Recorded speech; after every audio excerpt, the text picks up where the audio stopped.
So, when I was still doing long-haul trucking 2 years back, I rented this old single-story house on the outskirts of town.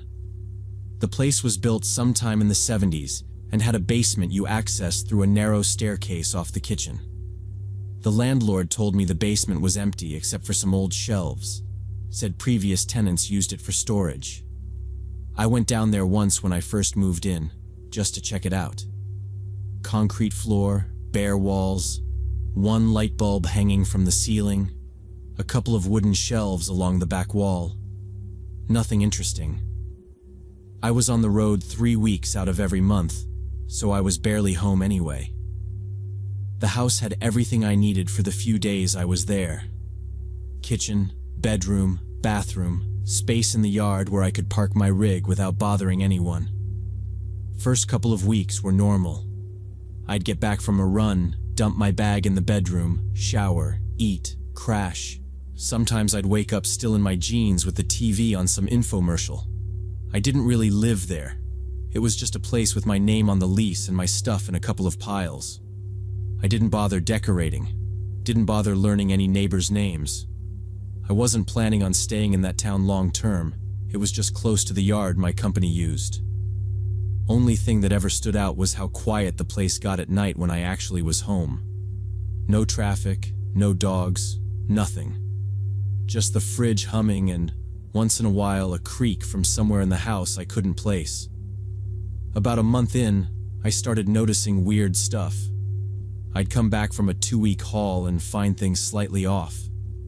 Coffee jar on the counter was open when I swear I'd closed it. Half the milk in the fridge was gone. A pack of deli meat looked like someone had peeled it open and tried to smooth it back down. I figured maybe I was just forgetting things, too tired after driving 12-hour days. There were nights I'd stumble in, slap together a sandwich and crash without really paying attention, so it wasn't crazy to think I'd left something open. I didn't like the idea that I was getting that sloppy, but it was easier to blame myself than think about somebody else being involved. Then I started seeing muddy footprints on the kitchen floor near the basement stairs. Small prints, like from sneakers or work boots. I checked the bottoms of my own boots right away. Different tread, different size. I definitely hadn't been down to the basement. I cleaned the floor, told myself maybe I'd tracked something in weird and not realized, and went back out on another run. When I came home again, there were fresh prints, same size, same spot, leading to and from that basement door. That bothered me enough that I did a full walk around the house, checked every door and window, made sure the locks caught. Everything looked fine. No pry marks, no broken glass, nothing that screamed break-in. One night before heading out again, I was in the kitchen loading up my cooler when I heard a thud from downstairs. Not pipes, not the house settling. Just one short, heavy sound, like something solid dropped on concrete. I froze, listening, waiting for a second noise. Nothing. I grabbed a flashlight, went to the basement door, and stood there a second trying to hear breathing or movement. It stayed dead quiet. I went down anyway, slow, one hand on the rail. I swept the beam around the basement, checked behind the shelves, the corners, even looked up along the joists like maybe something had fallen and rolled. Nothing. Same empty room, same old shelves. I told myself maybe something upstairs shifted and the sound carried weird. It was late, and I still had miles to drive the next morning. I didn't push it. Next time I came back, it was after 3 weeks on the road. I was thinking about a cold beer and leftover pizza the whole last hour of the drive. I opened the fridge, grabbed the beer, and then just stopped. The pizza box was gone. I knew I'd left half a pizza in there. I live off leftovers between runs. I don't forget about pizza. I checked the trash in case I'd tossed the box before leaving and just forgotten, but the bag was still tied up the way I'd left it, and there was no box inside. The milk was low again too, way lower than it should have been. That little excuse in my head about being forgetful started to feel stupid. I shut the fridge, walked straight to the basement door, and looked down. There was dried mud on the linoleum and fresh mud on the first few steps, like someone had gone up and down them while I was gone. Not old smears either. Clear, defined prints. I didn't call anyone because I didn't hear anything down there, and I needed to know what I was dealing with before I started sounding crazy. I went to the back door, grabbed a tire iron from my toolbox, and came back to the stairs. I opened the basement door as quietly as I could and started down, tire iron in one hand, flashlight in the other. I didn't yell or say anything. If someone actually was down there, I didn't see a reason to warn them. The flashlight beam swept across the concrete floor, then along the walls and shelves. At first, it looked like the same empty room from when I'd moved in. Then I stepped past the end of the shelving unit and saw the corner behind it. A blanket, rolled up but clearly being used, not just tossed there. Plastic water bottles lined up neatly against the wall. A plastic grocery bag stuffed with empty food wrappers and my pizza box folded flat inside. Someone had been staying down there, timing it for when my rig wasn't in the yard. Someone had been living in my basement while I was away. I did not touch anything in that corner. I backed away, kept the flashlight on the blanket like it might move, and went up the stairs. In the kitchen, I shut the basement door, turned the lock, and dragged a chair in front of it. Then I grabbed my phone and called my landlord. I told him someone had been staying in the basement, and I needed him over right away. He asked if I was sure. I said there was a bed and trash. He told me to get outside and call the police, said he was already in his car. I slipped my boots back on with shaking hands and walked out to the yard behind the house. I called 911 next and told the dispatcher I thought someone had been living in my basement and might still be around. She told me to stay outside, away from the doors, and wait for officers. I stood in the yard with my keys and the tire iron and watched the driveway. The first patrol car pulled in about 20 minutes later, and my landlord rolled up right behind them. He got out asking if I was okay, but I just pointed at the back door and let the officers go inside ahead of us. Two of them cleared the main floor first, then opened the basement door and went down with their flashlights. Their hands hovered near their guns. They stayed down there longer than I had. I heard one of them call up that there was more stuff, and when they came back to the kitchen, he set a clear evidence bag on the table. Inside there was a toothbrush, a comb, and a little travel deodorant I had not noticed. He said they had also found a plastic bag with a folded shirt, socks, underwear, and a phone charger plugged into an extension cord. Then came the questions about roommates, guests, anyone who might have a key. I told them no, and the older cop said it was probably a homeless person or maybe a former tenant who still knew the property. Landlord swore he changed locks. One of the officers asked if there was any other way into the basement, and my landlord mentioned the little window that faced the backyard. We walked around and the younger cop crouched in front of it with his flashlight. The glass was fine, but he pressed on the frame and it slid open a few inches. He said the inside latch was broken clean off and pointed out scuff marks along the sill. If you were skinny, he said, you could slide it up from outside and crawl in while the house stayed quiet. After that, they finished their report, told me to call if I saw anything else, and left me there with my landlord in the kitchen. Before he left, my landlord kept saying it was probably just a desperate person who needed a place to sleep and that nothing bad had happened. But he looked as nervous as I felt and got out of there fast. The next day, I paid a locksmith to change every lock, even the basement door, and I hired a welder to put bars over that window so it could not open. I set up a camera in the yard aimed at the window and another by the driveway. 2 weeks later, I moved out anyway. The cops never found whoever it was, and I lie awake thinking about them under my feet, listening to me breathe, waiting in the dark.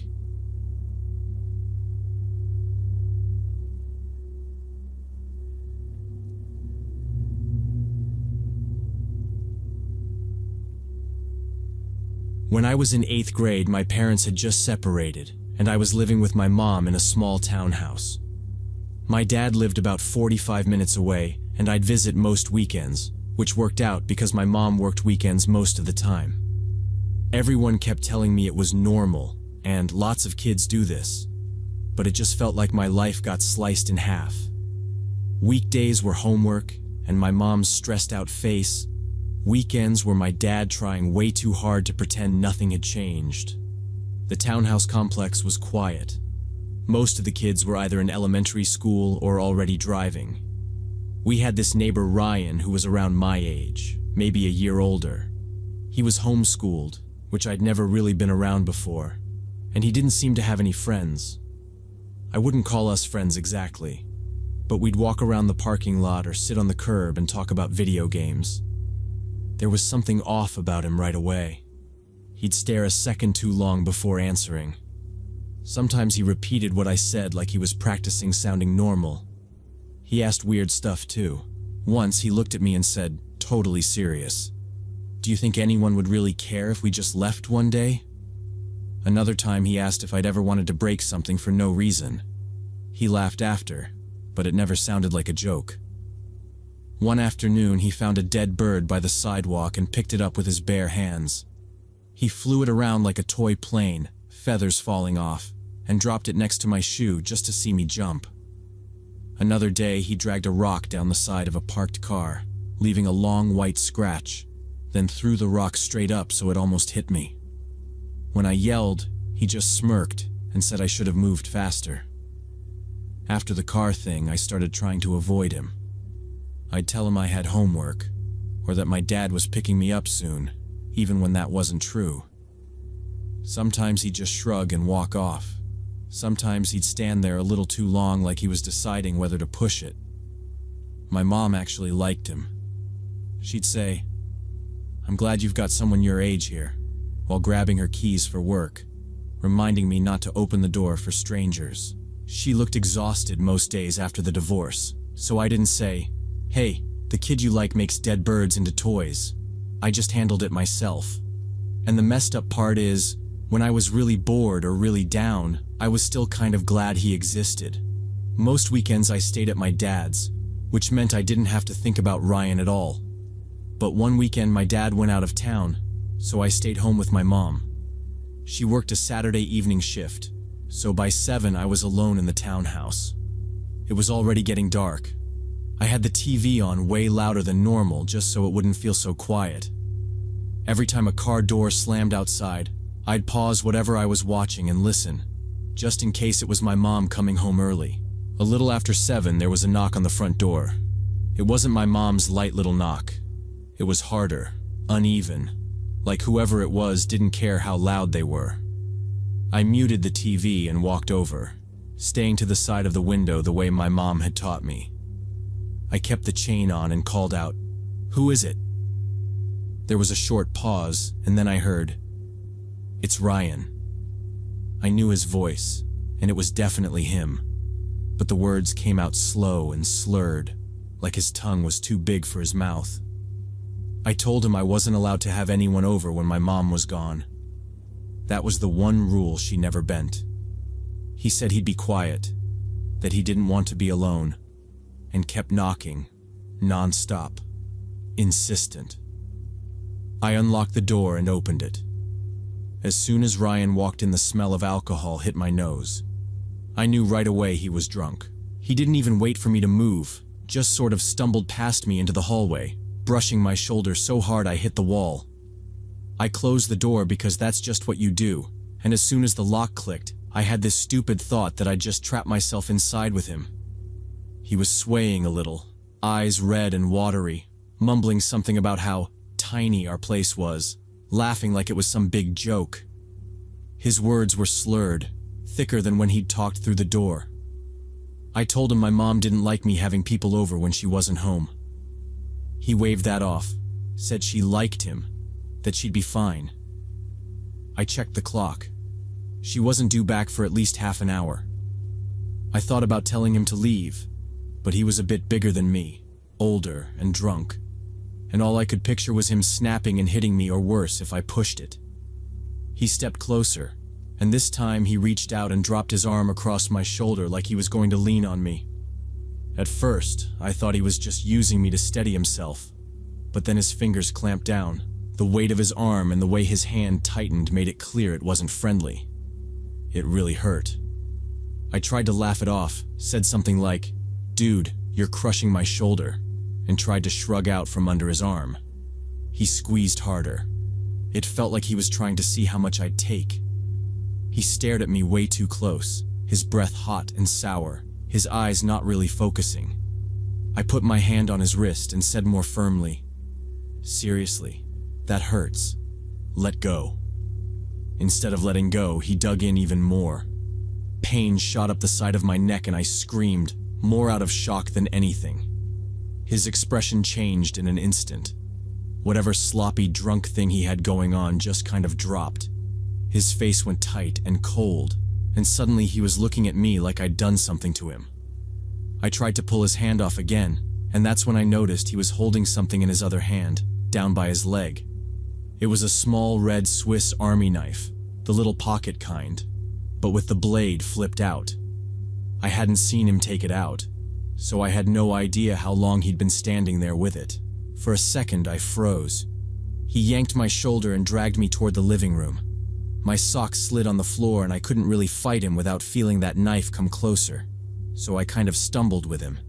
He shoved me down onto the couch hard enough that I bounced. My knee hit the edge and I winced, but he didn't react.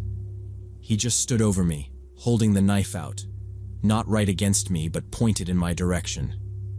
I raised my hands and started talking fast, trying to sound normal, like we were just hanging out, and this was some weird joke that could still be walked back. I said his name over and over, told him to relax, that we could just play a game or watch a movie, that my mom would be home any minute. I don't remember the exact words, just that I was crying and my voice kept shaking and I could hear myself begging him to stop, saying please, again and again. His face barely moved. He just stared down at me with this dead look in his eyes, and for a few seconds I was sure I was about to die right there on our couch. Then I heard the front door open and the sound of my mom's keys dropping into the little dish by the wall like they always did. Everything seemed to happen at once. She stepped into the living room, saw Ryan standing over me with the knife, and she let out this scream that cut through everything. Ryan jerked his head toward her like he'd been slapped, then turned and bolted for the door. He didn't say anything, didn't try to explain, just ran. He brushed past her so fast she stumbled, and then he was gone, out into the parking lot and around the corner. My mom rushed to me, but I just remember staring at the doorway, shaking so hard my teeth hurt. We never saw him again after that. His family moved within a week, and I never found out what happened to him.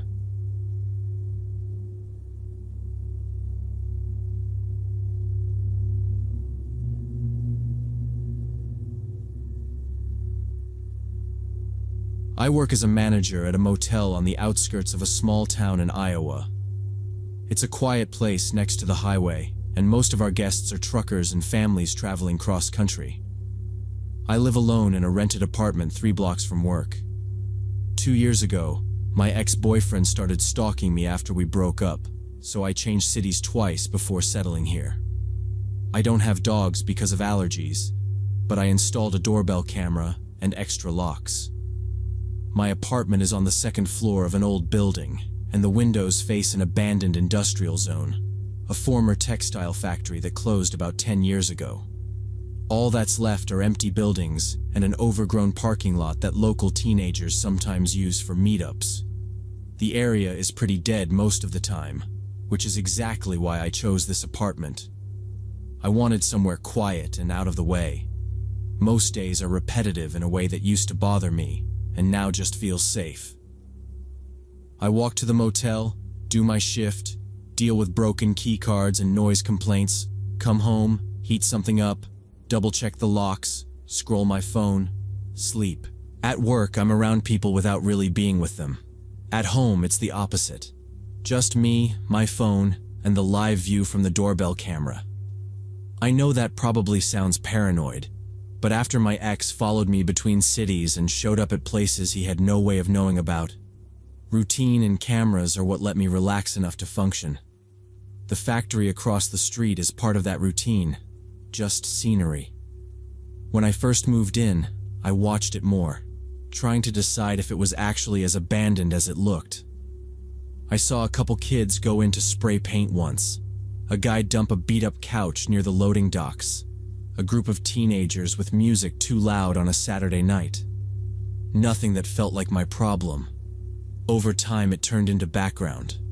I kept my blinds mostly down so nobody on that side could see into my living room and maybe decide I was their problem. The incident happened late Sunday evening. I came home from my shift around 11 at night and decided to check the mail in the box on the first floor. I was tired and annoyed about a bus tour that had shown up without reservations. I remember thinking only about schedules and laundry. Walking out of the building, I noticed a dark pickup truck driving slowly down the street. It turned around at the end of the block and came back, this time pulling into the parking lot of the abandoned factory across from me. Usually people dump construction waste there, old furniture, boards, chunks of drywall. City crews pretend not to see it because the real dump is 20 miles away. The truck sat for a second with its lights off. Then the driver door opened. The guy was big, broad shoulders, wearing a dark hoodie and a baseball cap. From where I was, I couldn't see his face, just his outline in the streetlight. He went to the bed of the truck and hauled a big duffel bag over the side. It looked heavy. Instead of throwing it over his shoulder, he dragged it. I could hear the fabric scraping over the asphalt as he pulled it toward the loading dock entrance. He had to stop halfway to shift his grip. Then he disappeared into one of the factory buildings where the old loading docks used to be. Normally, I don't pay attention to stuff like this. The whole point of living there was minding my own business. But something felt wrong this time. Maybe it was how heavy the bag looked for trash, or maybe the timing, since it was almost midnight and people usually dump stuff during the day. Maybe it was just the way he moved, fast but not rushed, like he'd done this before. My stomach did that drop it used to do when I'd realized my ex had found my new address again. I went back upstairs, locked my door, and stood there with my keys still in my hand. Calling the police felt dramatic. Not calling felt worse. I opened the door again, listened, closed it, checked the peephole even though no one was there. Finally, I picked up my phone and called the local police non-emergency number. I told the dispatcher my name and that I lived across from the old textile factory. I said I'd just seen a man drag a very heavy duffel bag into one of the abandoned buildings around 11:45 at night, and that the place was usually quiet. The dispatcher asked a few questions about the truck, the direction he'd gone, whether I'd heard any yelling or shots. I told her no. It had been completely silent. She didn't sound annoyed or like she thought I was crazy. She just said they'd send a patrol car to check it out. When I hung up, my hands were shaking a little. I told myself it was just from a long shift and too much coffee. But I couldn't stop picturing that bag scraping across the pavement. About 15 minutes later, a patrol car rolled up the street with its lights off. I saw it from my window and immediately grabbed my keys again. If they had to go wandering around that factory in the dark because of my call, the least I could do was point them to the right corner. I went downstairs and met the officer by his car. He was middle-aged, calm, and he listened without interrupting while I explained what I'd seen. We crossed the street together and stopped at the edge of the lot.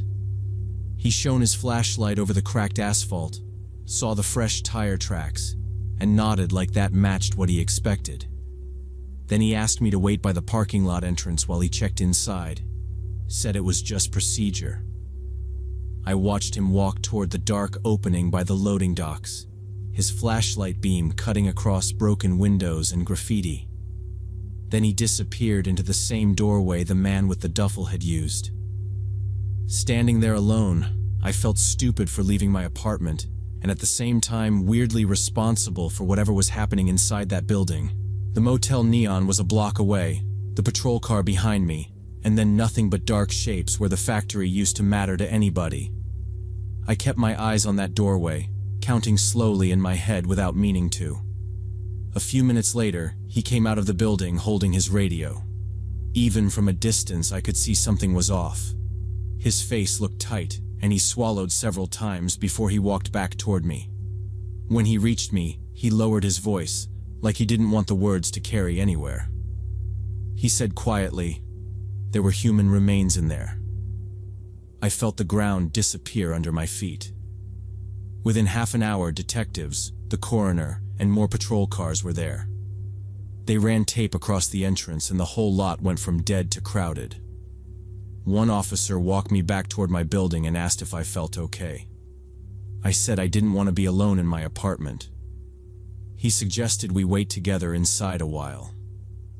Upstairs, he did a quick walkthrough, checking my windows and the back door like he was making sure nobody else was there. A female detective and another officer came in about 10 minutes later. We sat at my small kitchen table while she set a recorder down and asked me to describe everything I had seen. Starting from leaving work, I went through it step by step, from walking out to the mailbox to seeing the dark pickup turn into the factory lot. I described the driver, his size, the baseball cap, the way he dragged the heavy duffel instead of lifting it. I told them I hadn't seen the plate number. I hadn't thought about filming on my phone. When they asked about my doorbell camera, I had to explain it only points at my own door, not the street. One officer said he would check nearby businesses for cameras, but we both knew there isn't much around. Then another officer mentioned the body had been under old tarps by the loading dock. He looked regretful saying it there. They didn't tell me the victim's gender, age, or cause of death. One of them only said the remains were fresh, and probably hadn't been there more than a few hours when I called. That stuck with me, picturing someone driving a body over while I was still wiping counters at work. It made the factory feel personal and close. Before they left, the detective asked if anyone might hold a grudge against me or want to scare me. I told her about my ex, the restraining order, the moves between cities. She wrote everything down and said there was nothing tying him to this yet, but to call immediately if I ever saw that truck again or anything close. Over the next few days, a patrol car started cruising our block at random times. Sometimes I see it slow in front of my building, pause, then keep going toward the highway. The detective has already called me twice with follow-up questions, and to reassure me I did the right thing by calling it in. That helps and doesn't help. The person who dumped that body clearly knew the area. From the main road, you can't even see the factory. You have to turn onto our little street and then cut into the lot. He was counting on nobody going in there, especially with demolition still years away and half the town ignoring the place. It honestly makes me sick. The worst part is knowing he might live close. Maybe he drives past my building every day, going to work or running errands, and knows exactly how hidden that lot is. If I hadn't gone down for my mail right then, if I'd checked it earlier, that body might have stayed there for months. That thought sticks to everything now. I'm already thinking about moving again, even though I promised myself this town would finally be where I settled and stopped running. The detective told me to be careful and report anything suspicious, but that just keeps me wound tight. I watch every dark pickup pass my window and wonder if its driver watched me that night from the shadows.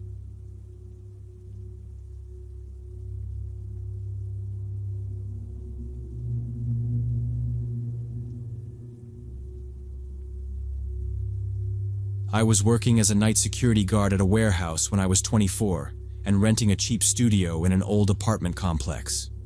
Rent was cash only, no contract, just an envelope under the owner's door. My shift was midnight to 8 in the morning, so my day started when most people were eating lunch. I'd get home, eat something cheap, shower, pull the blackout curtain, and pass out. Because of that, I barely saw anyone. I knew there were some tenants from the noise, but I couldn't have picked them out in a crowd. The building itself was half empty. Out of 12 apartments, maybe 4 or 5 had people in them. Names on mailboxes changed or disappeared. Lights would show up in a window for a week, and then never again. The first month there was calm. Nobody threw parties, nobody knocked on my door, Nobody asked where I worked or why I slept in the middle of the day. For the price, that was all I wanted. Then I started waking up around 3 in the afternoon for no real reason. I'd open my eyes, check my phone, and right after that, I'd hear footsteps in the hallway. Slow, steady steps right past my door. Then a floorboard would creak, a hinge would squeak somewhere close, and I'd hear a door close softly. One little sequence of sounds, and then silence. First few times I blamed it on the owner or some neighbor with a weird schedule like mine. It kept happening. Always around 3. I'd be dead asleep and then suddenly fully awake, just lying there waiting for those steps. Same slow pace, same short noise from a door near mine, then nothing. It wasn't dramatic, but it got under my skin. I needed that block of sleep to not screw up at work, and instead I was lying there listening to whoever liked walking that hallway at the same time every day. One day I woke up hot and restless a little after 3. The room was stuffy, so I got up, opened the window, let some street noise in, then lay back down on top of the blanket. I was just drifting off again when I heard my own door handle turn. Not a knock.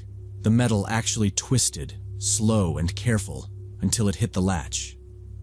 It stopped, then turned again a little harder, like they were making sure it really was locked. I went completely still. Whoever it was didn't say anything and didn't try to force it. The handle gave a couple of small testing jerks, then let go. No footsteps walking away, no other door opening or closing. Just quiet. After maybe a minute of staring at the ceiling, I got up, checked the deadbolt, it was still turned, and looked through the peephole. Empty hallway. Both doors closed. Nothing moving.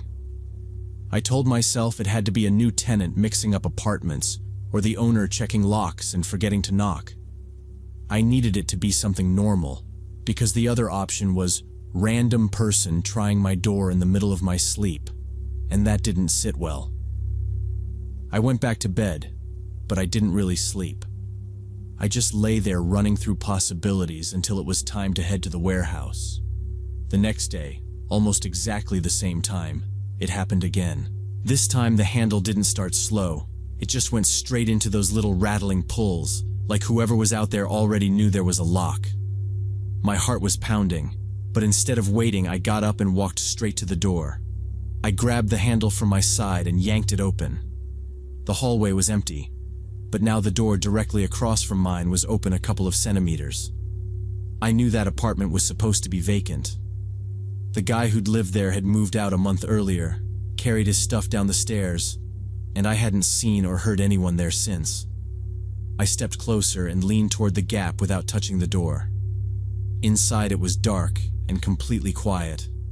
No light from deeper in. No sound of someone moving around. I went back into my studio, locked up, and sat on the bed in my shoes. Logically, the owner could have been in there doing repairs or checking pipes. But then why try my handle first, and why so careful about it? I couldn't make that line up in my head. Sleep was pretty much done for the day. I scrolled my phone for a few hours, drank extra coffee, and went to my shift already wiped out. That evening, instead of going straight upstairs after work, I went down to the basement where the owner kept his office, basically a table and some junk squeezed next to the boiler. He was sitting there reading. I asked who was renting the unit across from me. He said nobody, it was empty, he had the keys. I told him someone had tried my door twice, and that the opposite door had been open right after. He shrugged and said old doors swelled, drafts moved them, people mixed up apartment numbers, and told me not to worry. He clearly didn't want to get involved. Anything that sounded like problem also sounded like paperwork or police, and the whole building ran off the books. I realized arguing with him wasn't going to change anything. I went back upstairs annoyed and still tired, and decided if he wasn't going to check, I would at least know for sure if someone was going in there. Before leaving for my next shift, I tore off a thin strip of clear tape and stuck it across the seam of the door opposite mine, half on the frame, half on the door. From a couple of steps back you couldn't see it.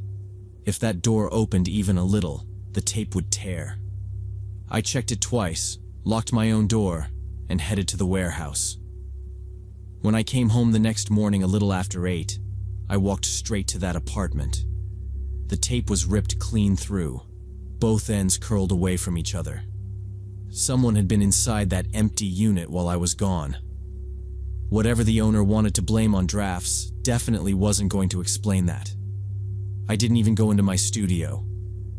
I turned around, went back down to the basement, and banged on his door until he opened it.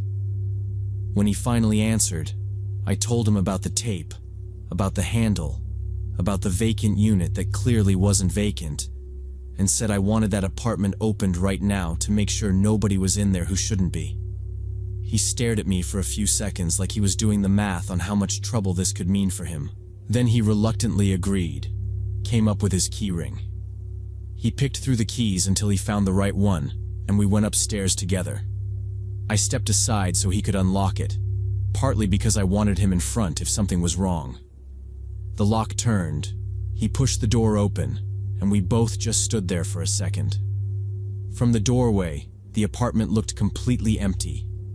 No furniture, no lights, just bare floors with a thin layer of dust and some old junk in the corners. The owner let out this breathy little laugh and said, "See? Empty. I told you." I didn't take his word for it. I walked in, checking each room while he stayed closer to the entrance. Living room, kitchen area, tiny hallway, nothing. No couch, no table, not even curtains. When I got to the bedroom, though, I stopped. By the window there was a stack of blankets piled on the floor, flattened like someone had been lying there a lot. Next to them were a bunch of empty water bottles and fast food wrappers shoved together. Some of them were pretty fresh, not covered in dust yet. "What's this then?" I asked, pointing at the blankets. He came to the doorway, took one look, and his face changed right away. The color kind of drained out of him. I don't know," he said. "Nobody's been here for a month." He said it too fast, like if he said it quickly enough it might be true. We looked at each other and I said we needed to call the police. He didn't argue with that. He actually pulled his phone out immediately, probably realizing if anything serious was going on, it was better to be the guy who called it in. About 20 minutes later, 2 officers showed up, uniformed, calm, like this was just another weird apartment call. They took our statements in the hallway, then went through the unit themselves, slower and more methodical than we had. One of them called out from the bathroom. Behind an old shower curtain, on the side where you couldn't see from the door, they found a backpack propped up on the edge of the tub. Inside were folded clothes, some cheap toiletries, and a phone charger with the cord wrapped tight. In the closet by the entrance, they pulled out a rolled-up mattress that had been shoved into the corner, like whoever was staying there had a system to hide everything fast if someone came in unexpectedly. The cop looked at the blankets, the bottles, the wrappers, then at us, and said what we were both already thinking. Someone's been living in here. They took the backpack and a couple of the bottles as evidence. One of them dusted the doorknobs and the light switches while the other kept asking questions about who had moved out and who had keys. The owner admitted the previous guy had been evicted for not paying and had left angry, but swore he'd changed the lock afterward. The cop just wrote it all down without reacting. Before they left, they said they'd try to pull prints, check cameras in the area, and talk to other tenants in case anyone had seen someone using the fire escape or slipping in and out. I didn't wait for any of that. I stayed 1 more week, just long enough to find another place and move what little I owned. Every creak in that hallway, every time I heard someone on the stairs, I kept thinking about that stack of blankets facing my door. As soon as my last box was out, I handed the keys over and didn't look back. I told myself I was being rational, not paranoid. I worked nights, I slept alone, and I couldn't afford to lie there every day wondering who was on the other side of the wall. A few days after I moved, the owner called me. I almost didn't pick up, but curiosity won. He sounded nervous and rushed. He said the police had found the guy. Turned out it was exactly who they suspected. The former tenant from across the hall. The one who'd been evicted. According to the owner, he'd come back using the fire escape, gotten in through a window the latch didn't fully catch on, and then used a spare key he'd copied before the eviction to keep coming and going. They'd arrested him after catching him on some nearby camera and matching his prints in the unit. The owner tried to make it sound like none of it was personal. He said the cops told him the guy wasn't paying attention to me or anyone else. He was just hiding out where he felt safe, treating the place like it was still his. He didn't care about you, the owner kept saying, like that was supposed to relax me. He was just staying off the radar. I said, yeah, a few times, thanked him for letting me know, and hung up. It didn't make me feel any better. If anything, it made the whole thing stick in my head more. I still think about it sometimes, especially when I wake up at some random hour for no reason. I picture him across that narrow hallway in the dark, lying on his blankets, listening. I wonder how many days he stood right at my door with his ear near the wood, hearing me shift around or snore. How many times he watched me through his peephole as I locked up and headed to work, or came home half asleep and didn't even glance at his side. The police said he probably thought the apartment was still his, that he was clinging to it like some kind of delusion. But I keep going back to that torn tape and the slow, careful way the handle turned in my lock. That wasn't someone confused about where they lived. That was someone checking to see if I was home.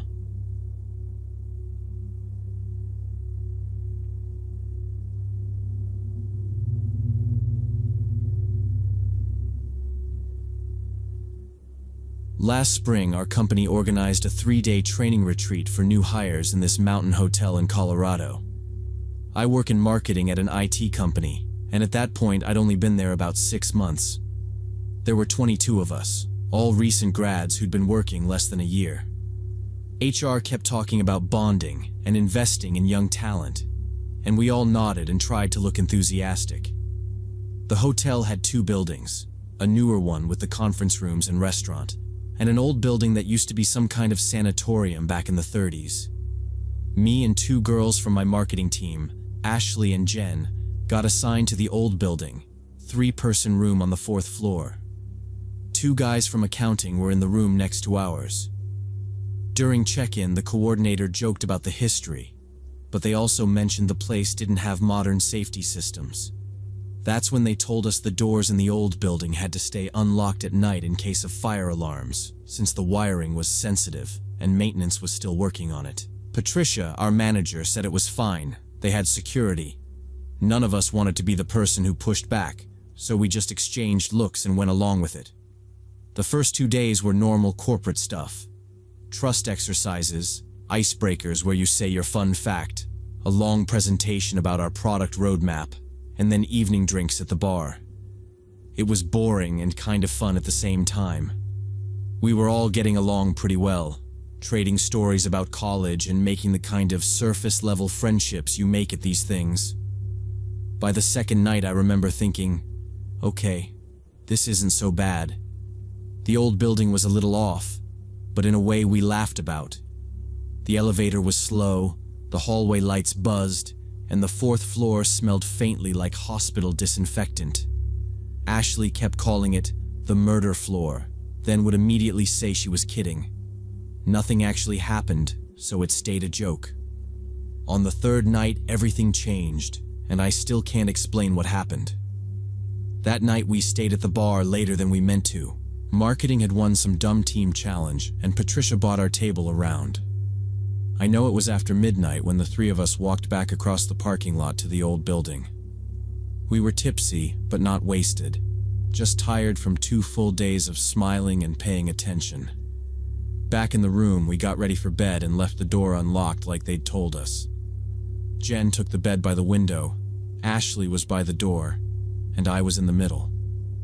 Ashley set her alarm for 7. We turned off the lights, made a couple of jokes about Patricia catching us hungover in the morning, and then it went quiet. I fell asleep fast. It was around 4 in the morning when I woke up to our door opening. It was a soft sound, but clear enough. Handle turning, latch clicking, then the door moving. I didn't sit up. I just froze and listened. We'd been told to keep doors unlocked, and my first thought was that it was Patricia doing a late check after the party. Instead of footsteps coming into the room, I heard them go straight into our bathroom. Solid, normal footsteps, maybe 2 or 3 of them, and then the bathroom door closed. No light came on. I could see both Ashley and Jen in their beds, silhouettes under the blankets. All 3 of us were accounted for in the room, so whoever had just gone into our bathroom was not supposed to be there. I stared at the bathroom door and waited. I expected to hear the toilet, the sink, something, but there was nothing. No water, no movement, no door opening again. I tried to count in my head and got to what felt like a couple of minutes. My heart was pounding so hard it made my breathing loud. I reached over and shook Ashley's arm. She made a complaining noise, but I whispered her name and put my finger to my lips.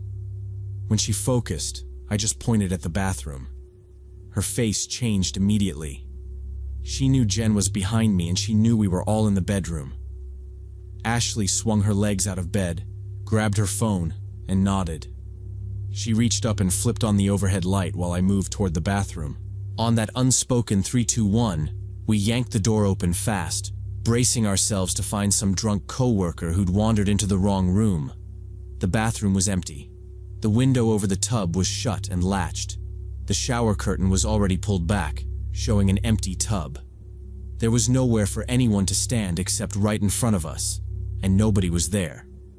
Jen sat up blinking in the light and asked what we were doing, so we both started talking at once, telling her. Jen listened, then said slowly that maybe someone had opened the door, realized it was the wrong room, and backed out quietly while I was focused on the bathroom. It was the only explanation that made sense, but I told her I was sure I'd heard the bathroom door close, not the room door. There hadn't been a second click. We checked the hallway anyway. Our door was pulled shut, but not locked. The corridor outside was empty and quiet. No doors closing. No voices. We walked down to the guy's room next door, saw no light under their door, and went back in. Locking the door felt pointless when they told us not to, so we just slid the deadbolt halfway and left it.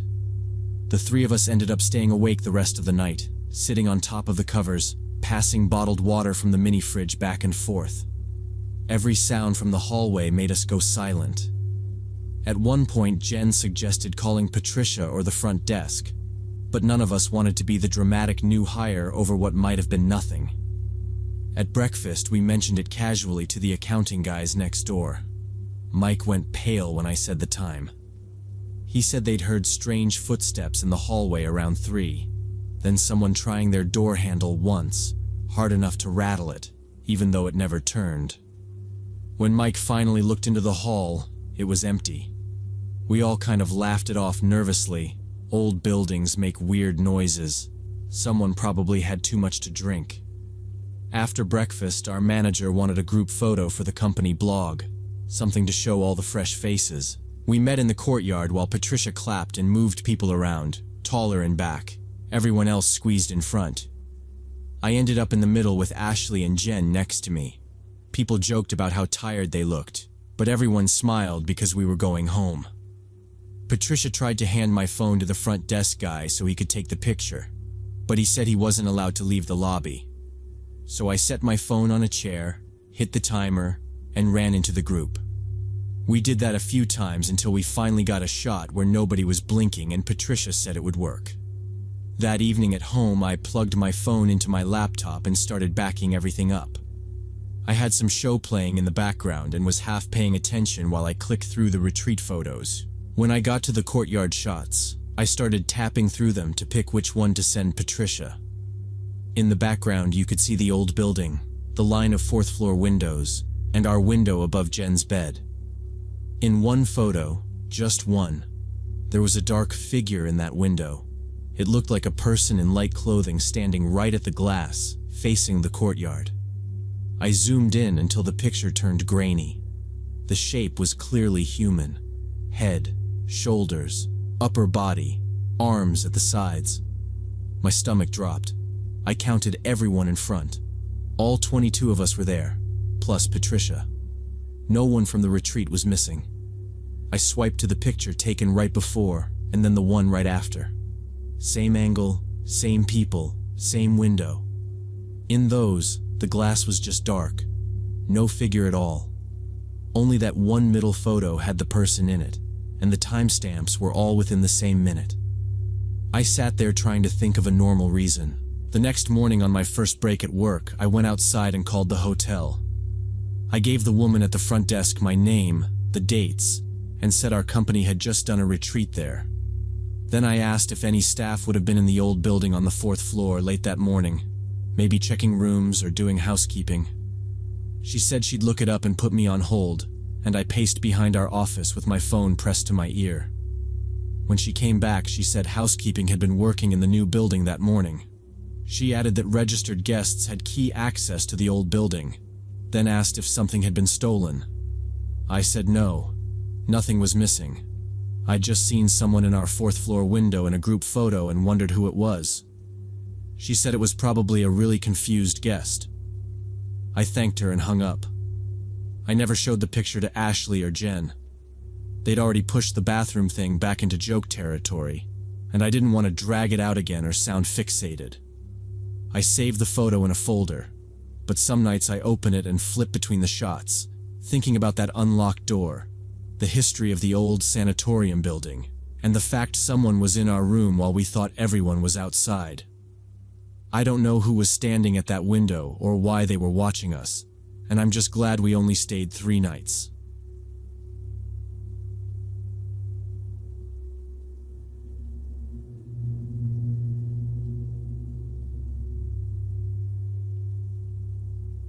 Two years ago, I was working as a pharmaceutical sales rep, driving all over Mississippi, meeting with clinics and pharmacies. Most weeks, I was on the road Monday through Thursday, living out of my trunk in a rolling suitcase, chasing doctors who barely had 5 minutes to look at my samples. I usually planned my route so I could roll back into Jackson by early evening, sleep in my own bed, reset for the next day. That routine kept me sane. But this one time, a meeting in Hattiesburg ran until 9 p.m., and by the time I got back to my car, I was seeing double from staring at PowerPoints and freeway lights all day. It's about a 3-hour drive back to Jackson, mostly boring highway, and I knew if I pushed it, I'd be white-knuckling the steering wheel and slapping my own face to stay awake. So I pulled into a gas station, grabbed a coffee that tasted like burned plastic, and started searching motels on my phone. Somewhere halfway would let me sleep a few hours and still make it to my first clinic the next morning. A place called Pine Grove popped up on Highway 49, about 40 miles from the nearest decent-sized town. The photos showed an old but clean single-story building in a U-shape. Cars parked right in front of the doors, big neon sign. Nothing fancy, but I wasn't looking for fancy. Just a bed and a lock. When I pulled off the highway around 10:30, something felt off immediately. The neon sign was flickering, buzzing louder than it should have, and there were only 2 other cars in the lot, both older sedans with out-of-state plates. The building looked more run down than the pictures, darker patches on the stucco, a couple of rooms with curtains pinned up instead of hanging right. I sat there with the engine running, hands on the wheel, and seriously thought about just getting back on the highway. But my eyes were burning, and my head had that heavy, swimmy feeling I get right before I stop trusting my reactions. Driving another 3 hours like that felt like asking to wrap myself around a tree. I told myself I'd lock the deadbolt, sleep 6 hours, and be gone before sunrise. I grabbed my overnight bag, my sample case, and my laptop, because I never leave that in the car, and headed into the reception area. The guy behind the desk was maybe 60, thin, with this grayish, unhealthy complexion like he ate cigarettes for breakfast. He didn't look up when I walked in, just kept staring at a little TV on the counter that was playing some game show with the sound turned almost all the way down. Without really greeting me, he mumbled, "80 for the night," and slid one of those old metal keys across the counter. Room 7, written in faded marker on the tag. I pulled out my company card and asked, "Can I get a printed receipt? I need it for expenses." He finally glanced at me, eyes kind of watery, and said, "Printer's busted. I'll write it up for you in the morning." That annoyed me, mostly because I knew my manager would give me grief about it, but I was too exhausted to argue about a piece of paper. I told myself I'd swing back by the desk before I left. While I was putting my card back in my wallet, the front door opened and another guest walked in. He was maybe 40, wearing clean navy work coveralls with a patch over the chest I couldn't read, carrying a small duffel bag like he traveled that way a lot. He nodded at me with this easy, friendly smile, the kind guys in small towns give strangers. I nodded back, stepping aside so he could get to the counter. The change in the clerk was instant. This man who'd barely acknowledged I existed suddenly straightened up and leaned over the counter toward the guy in coveralls. His voice dropped into this low, almost confidential tone. I heard him say, "You're good. Same as last time. Usual spot. Carl's already there." The man in coveralls flicked a quick look at me, like he was checking how much I'd heard, and for a second our eyes met. There was nothing friendly in that look. It was fast, flat, just assessing. "Yeah," the guy in coveralls said quietly. "I saw his truck." Then he signed whatever the clerk slid toward him. No ID check, no card, just a quick scribble, and the key disappeared into his pocket. I stepped back another half step without really meaning to, my shoulders tensing up. I had no idea what usual spot meant, but the whole interaction felt too familiar, like they weren't just talking about where to smoke. The clerk barely glanced at me again. "7's down at the end," he said, already turning back toward the TV. I took the key and went back out into the night air. I walked to room 7, the last unit in the row, windows facing the dark line of woods behind the parking lot. No other rooms on that side were lit. I unlocked the door, pushed it open with my foot, and hit the light switch. The room was basic, but not disgusting. Standard motel bedspread, little table, TV bolted to the dresser. It smelled like old dampness and stale cigarettes that had been covered with cheap lemon cleaner instead of actually cleaned. I locked the deadbolt and the chain out of habit, dropped my bag on the bed, and kicked off my shoes. My back and neck were tight from driving, and I felt gross from sweating through 2 different outfits that day. So I decided to take a quick shower before trying to sleep. I set my phone on the nightstand, plugged it in, and started unbuttoning my shirt. I had just pulled it halfway off when I heard voices outside. Male voices, not loud, but clear enough to cut through the wall. I hesitated, then crossed to the window and pushed 2 fingers into a gap in the curtains. 3 men were standing at the edge of the parking lot where the security lights ended and the trees began. One was the guy in coveralls who'd just checked in. The other 2 I didn't recognize. They were clustered near the back of an old sedan I hadn't noticed when I drove in, talking close together. One of the strangers popped the trunk and pulled something out, long and dark, maybe a tool or a bag. I couldn't tell in the patchy light. They looked around once, almost in sync, like they were making sure no one was watching. Then all 3 of them turned and walked into the woods along a narrow, barely visible trail. I checked my watch. 11:40 p.m. I travel a lot for work. I've stayed in plenty of sketchy roadside places. But 3 men meeting in the dark, taking something out of a trunk, and heading into the woods behind a half-empty motel in the middle of nowhere did not fit into any normal scenario I could talk myself into believing. My adrenaline kicked up hard enough that the tired feeling disappeared.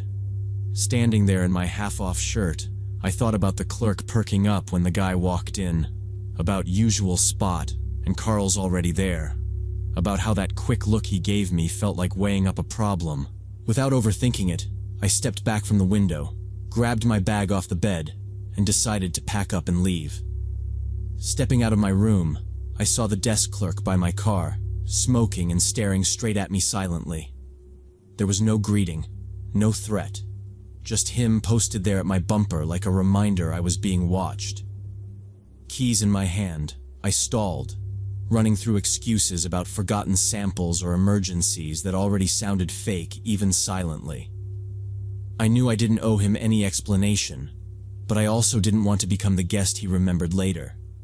He didn't step closer or speak. He just leaned against the fender, smoking slow, like he was waiting me out. I made myself walk at a normal pace toward the car, not rushing, not sneaking, every step feeling too loud. I unlocked the back door, tossed my bag inside like that was all I'd come for, and avoided eye contact. I could see his shoes in my vision, close enough to touch, and I was scared to meet his eyes.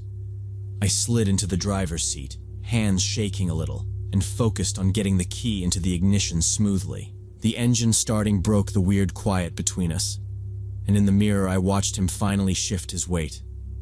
He took one step back, just enough to clear my path, and still didn't say a single word to me. As I rolled toward the highway, my headlights hit a sign by the driveway that read, "Cash only, no refunds."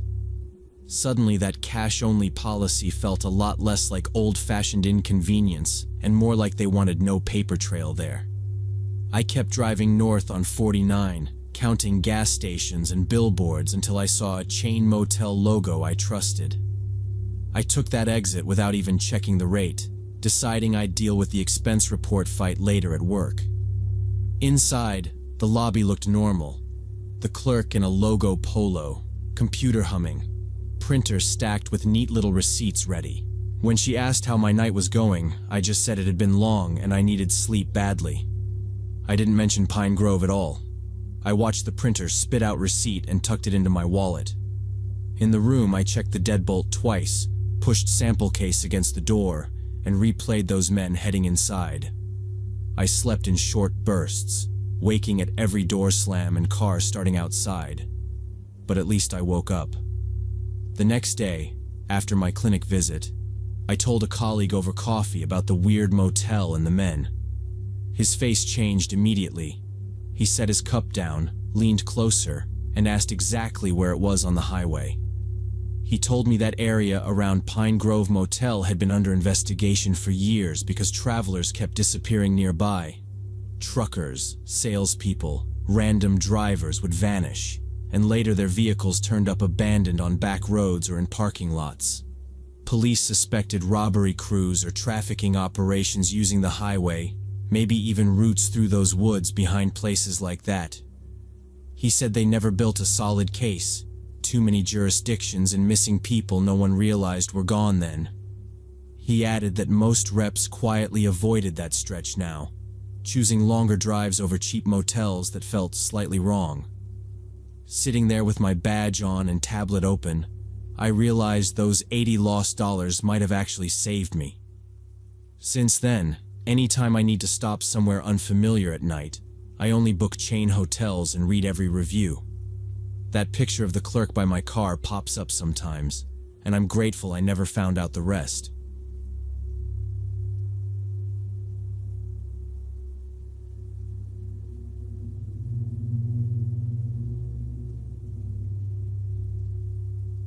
So when I was 23, me and two buddies from college, Mark and Daniel, we were super into geocaching. Every weekend we'd drive somewhere new looking for hidden caches other people planted in forests, parks, abandoned buildings. I was working my first full-time job as a junior graphic designer back then, and by Friday my brain always felt fried from staring at layouts, so getting out into nature felt like the only thing keeping me sane. Mark worked in IT, Daniel was still finishing grad school, and none of us were exactly outdoors experts, but we thought we knew what we were doing. That summer, we found these coordinates for a difficult cache deep in a national park in Montana, about 4 hours from our city. The description promised an epic adventure for experienced seekers, and of course, we convinced ourselves that meant us. We spent the whole week sending each other messages about gear and stupid memes about getting eaten by bears. We checked weather, printed maps, marked the coordinates on 2 different apps, charged power banks, all that. It felt like a normal trip, just one more crazy drive before the next work week swallowed us again. We left early morning on a Saturday and got to the park entrance around noon. The ranger at the gate handed us a brochure and said something about most visitors staying near the lake area. We nodded, said we were going to a lookout trail, and didn't bother explaining we were following GPS instead of the regular paths. From there, we drove another hour on this beat-up dirt road into the forest. Last 15 minutes, the road was so narrow, branches scraped both sides of Mark's car. This old Subaru he loved more than his own health. By the time we finally parked at the trailhead, my back hurt from tensing every time the car tilted. When the engine cut off, it hit me how quiet it was. No highway noise, no distant boats, nothing. We hadn't seen other cars or people for over an hour, and there were no other vehicles at the tiny dirt pull-off, just our Subaru and a faded wooden sign with a trail name I didn't recognize. Mark made some joke about being the only idiots dumb enough to drive that far on a hunt for Tupperware in the woods. We laughed, but I remember checking the time and mentally calculating how long it would take to get back before dark if something went wrong. According to the map, the cache was 3 miles from parking, at an old abandoned fire lookout tower. We grabbed backpacks with water, snacks, a first aid kit, and a cheap walkie set Mark insisted on bringing even though we rarely used them. First hour on the trail was normal. We talked about work and evening plans, took photos for Instagram, argued about which one of us had the worst boss. The trail itself was obvious, a narrow line through the trees, and the GPS arrow sat pretty much dead on the route we expected. It felt like a regular hike, tiring but familiar.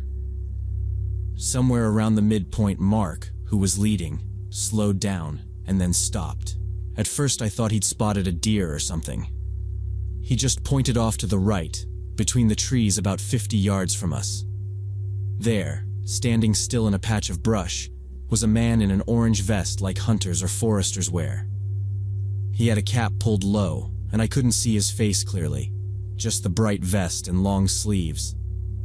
We waved at him automatically, because that's just what you do when you see someone in the middle of nowhere. He didn't respond. He didn't even raise a hand. He just stood there, facing us, not moving. Daniel yelled, "Hey man, how's it going?" And his voice sounded too loud in the trees. No reaction, no nod, no step toward us. After a couple seconds, it got awkward. Mark said maybe he was counting wildlife or doing something that required concentration. We shrugged it off and kept walking, trying to act like it wasn't weird. About 10 minutes later, the trail stayed more or less straight, and I happened to glance back. I froze for a second. The orange vest was visible again, but now only about 30 yards away and slightly to the left of the trail instead of the right. The guy was standing behind a thick spruce trunk with just part of his torso showing, half hidden like he didn't want to be fully seen. I couldn't make out his face at all this time, just the vest and a piece of his arm. I pointed this out to my friends and Mark frowned because we'd walked far enough down a straight trail that, unless he'd cut straight across the woods at a sprint, it was hard to imagine how he'd gotten from his first position to this one that quickly without us hearing anything. Daniel exhaled and said maybe it was a different person in similar clothing, that this was probably some work crew out in the area. It was a rational answer, but it didn't make the hairs on my arms go down. Something about the way the guy was half concealed behind the tree felt off, like he was pretending not to watch us while very obviously watching us. We continued but started looking back more often. No one said "stalker" out loud, but the mood shifted. Another 15 minutes and I spotted the orange vest yet again, this time on the right side of the trail, almost parallel to us. The person was moving between trees, not on the trail but through the underbrush, which was strange because the ground off-trail there was full of fallen branches and thick bushes. Walking through it would have been way harder than just using the path. I stopped and said, "He's over there now." And both Mark and Daniel turned to track where I was pointing. Mark pulled out his phone like he already knew what the result would be. No signal. We were too deep in the forest, bars completely gone. That seemed to bother him more than the guy himself. He kept watching the moving patch of orange between the trees, then said under his breath that if this dude needed something, he should just come over and say it. Daniel adjusted his backpack straps and said, more to reassure himself than us, that maybe it was a ranger patrolling the area, but why wouldn't he come out to the trail and talk to us? When we were about half a mile from the lookout tower, I saw him again, and this time he stood directly on the trail ahead of us, about 40 yards away. All three of us stopped at the same time. The man was average height, orange vest over a dark hoodie, but we still couldn't see his face because he stood at an angle and his head was covered by a cap with a big brim. His arms hung straight down, no backpack, no map, nothing in his hands. Mark raised his voice and called out, "Hey man, do you need help? Are you okay?" The way it came out, he was trying hard to sound casual. The man didn't answer. He didn't even shift his weight. Just stood there, turned a little away from us, like he was listening but pretending he wasn't. Daniel stepped closer to me and said under his breath, "I don't want to walk past him. I'm not squeezing by that guy." I remember saying, "Yeah, same," without even thinking about it. It felt like walking past a dog you're not sure is going to snap. We stood there maybe 2 minutes. It felt longer, but that might just be my brain filling it in later. The tower was close enough that the GPS said we were almost there, and part of me really didn't want to give up when we'd already come that far. But none of us took a step forward. Finally, the man slowly turned his body away from us, like he'd made some decision we weren't part of, and stepped off the trail to the left. The orange vest moved between a few thick trunks, and then just wasn't there anymore. No obvious crashing, no hurry, just gone. Mark blew out a breath and said louder than he needed to, "Okay, nope, I'm done. This is not worth it." That kind of snapped the spell. As soon as he said it, my stomach dropped in that way where you realize you've been tense the whole time. Daniel said, "Let's just go back. We can tell somebody at the station or leave a note on the site." That sounded reasonable and honestly like the only adult option. The cache was close, but it wasn't going anywhere. We turned around and started back, walking faster than before without anyone saying to hurry. On the way back, we saw the orange vest 3 more times. The first time he was behind us, barely visible between the trees when I glanced over my shoulder. I didn't say anything then, because Daniel already looked stressed, but Mark caught it too and gave me this quick, "You saw that, right? Look." The second time, the man was ahead of us again, farther off to the right, moving at an angle like he was cutting across toward another place on the trail. At that point, it stopped feeling random. It felt like he was choosing where to show up. Once he was close enough that I could see the vest better. There was dirt all over it and one pocket hung half torn off, like it had been snagged on something and never fixed. I could see the lower part of his jaw under the cap, pale skin with stubble, but his face stayed tilted down. We didn't stop anymore, and we didn't call out again. We just kept going, tighter together on the trail. Nobody said the word run, but our pace kept creeping up until we were almost jogging, trying not to trip while still putting as much distance between us and that vest as we could. When the trees opened up and I saw the trailhead sign and the back of Mark's Subaru, I felt my whole body loosen at once. We didn't take photos or talk about how crazy it was. We just moved straight to the car. Mark fumbled the keys once getting them out. We threw our backpacks in without caring where they landed, and as soon as we were inside, he locked the doors. Only after he started the engine and we got back onto the dirt road did anyone really breathe normally. I kept checking the side mirror for a flash of orange, but the road behind us stayed empty. For a while, nobody talked. Then Daniel said it was probably just a weird tourist or local with mental issues, someone who hated people near his woods. Mark shook his head and said maybe it was someone trying to scare or rob hikers, seeing who came out that deep and how they reacted. I sat in the back and listened, not really agreeing with either of them. What bothered me most was how patient the guy seemed, how he never rushed, never came close enough to force something, just stayed around us like he had all day. We never found that cache. That night I tried to act like it was just another busted trip, but I woke up a couple of times thinking I'd heard someone in the hallway, which was stupid because I lived alone and the building was quiet. A week later, I logged into the geocaching site and left a calm, detailed comment about what had happened. No drama, just what we saw. The cache creator replied that over the past 6 months, 3 other seekers had also complained about a strange man in an orange vest following them near that trail. Reading that made my palms sweat the way they had in the woods. I never went back to that park, and honestly, I stopped doing remote caches for a long time. Sometimes I still think about that man, how he just watched and shifted around us, never really approaching but never falling behind either. And I wonder if that was the whole point for him, just keeping people from ever feeling like they were alone out there.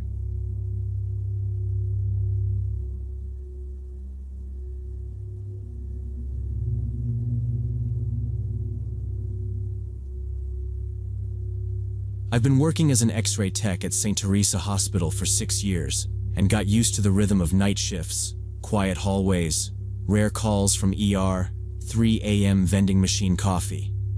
It's a small municipal place, around 200 beds, nothing fancy, but the kind where everybody knows your name and your business. Radiology sits down in the basement level with no windows, just humming machines and old rolling chairs. And for years my nights there all blurred together.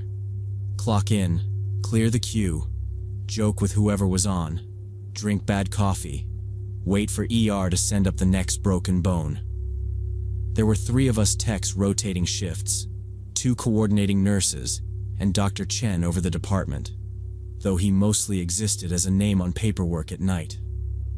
I got along with everyone, but I clicked most with Victoria Long, one of the coordinating nurses. She was late 50s, soft voice, quick hands, the type who could call every surgeon by first name and still remember which janitor's kid had asthma.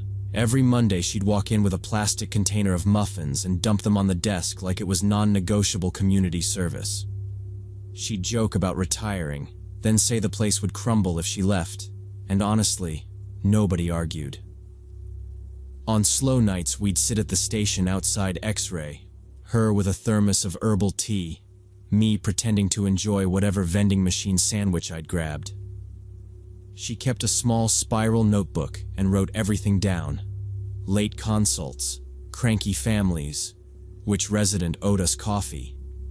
Taped to the monitor was a photo strip of her grandkids, and she'd point them out like trading cards, plus pictures on her phone of her sister Janice's kids.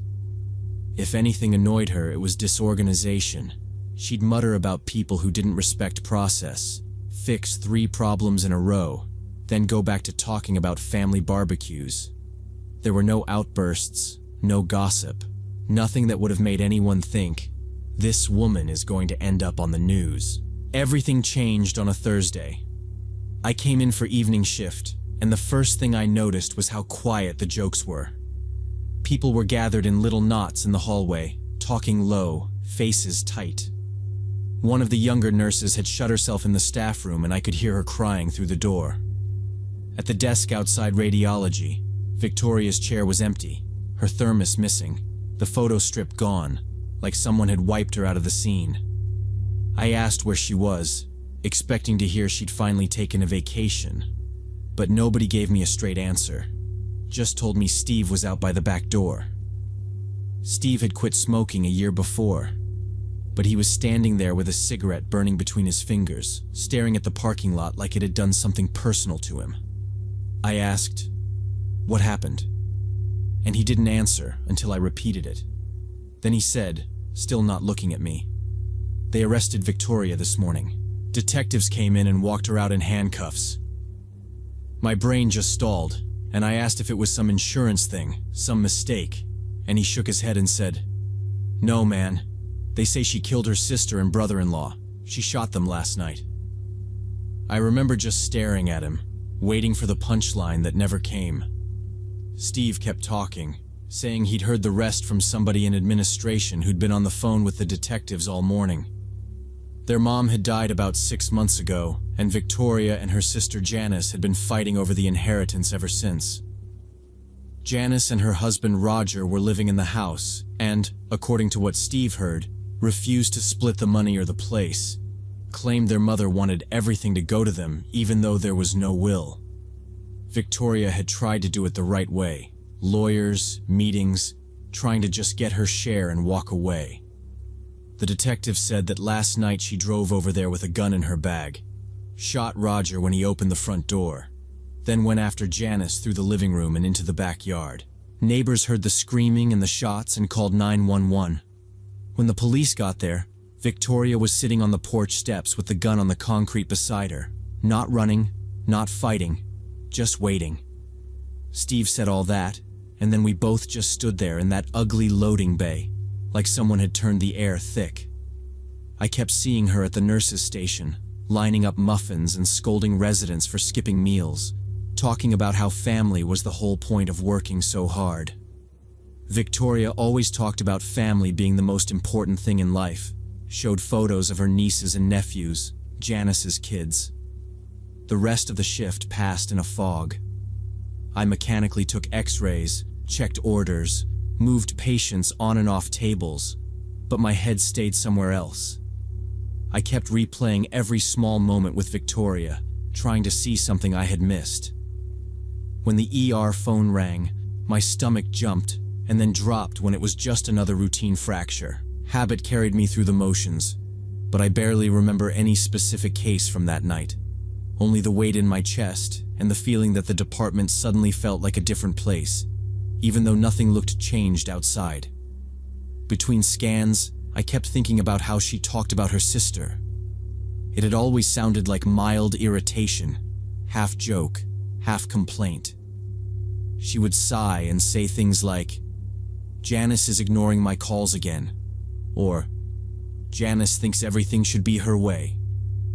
I usually just laughed, because everyone vents about relatives, and then I turned back to the console or whatever patient was waiting. Now those throwaway lines stayed in my head and would not go away. They were the same words, but they felt sharper, pieces of a conversation I had never bothered to hear back then. A month before all this, she came to shift with red, puffy eyes. At first, I thought allergies, but when she sat down, I could see that whole exhausted look people get after crying. She waved it off and said she had not slept because of family stuff. I offered to let her leave early, told her I could finish the queue alone, but she shook her head and said work helped her distract herself. She did everything right that night, just quieter. Around 2 weeks before the arrest, I walked into the break room for coffee and heard her on the phone. I stopped because her voice sounded different, clipped and cold. I remember her saying, "If you don't come to your senses, you'll regret it," in this calm, measured tone that made me back out before she saw me. I told myself she was talking to somebody from utilities or insurance, some faceless person jerking her around. I decided it was polite not to eavesdrop. Now I know I probably listened to the last fight between her and Janice about money. Next day, the hospital was buzzing. Administration sent a short email and then called a quick meeting, confirming Victoria's arrest and telling us not to talk to the press. Outside, news vans lined the curb, reporters waiting near every entrance, trying to catch anyone in scrubs. Local TV showed Janice and Roger's house under police tape, neighbors talking like they had seen this coming. They put Victoria's nurse photo beside a headline about killing her sister over inheritance. People here argued whether she had snapped or been pushed, or always had this in her. I just felt sick, replaying every sign I had ignored. About a week later, she appeared in court. Her lawyer claimed self-defense, but forensics said Roger was shot at the door with no struggle and Janice was shot in the back while running, so that story fell apart. The case blew up because she was a respected nurse, and cameras followed every hearing. At one hearing, they played security video from a neighbor, Victoria walking up to the house, calm, then sitting on the porch while police arrived. It looked planned, not a snap. The trial ended with the jury finding her guilty of first-degree murder, and the judge gave her 2 life sentences without parole. When they asked for a statement, she said, "I'm sorry it turned out this way." I watched the broadcast at work. Now, a year and a half later, I'm at St. Teresa. They hired another nurse, Ashley, younger than Victoria. No more Monday muffins. They moved her old desk, but I avoid that spot and picture her in a cell, not sure if she regrets it. When news shows another family killing over money, I see her blank courtroom face and think how little we know the people beside us.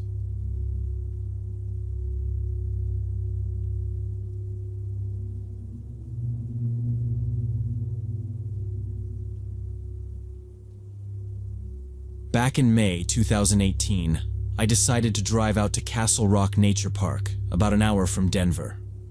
I'd been into nature photography for a few years and was tired of crowded overlooks.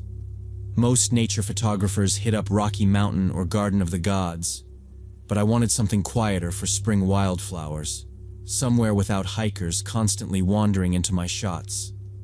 Castle Rock was basically a system of ravines and rocky trails that stayed pretty empty on weekdays. When I parked at the entrance around 9 in the morning, there were only 2 other cars in the lot, which was exactly what I wanted. Fewer people meant fewer interruptions.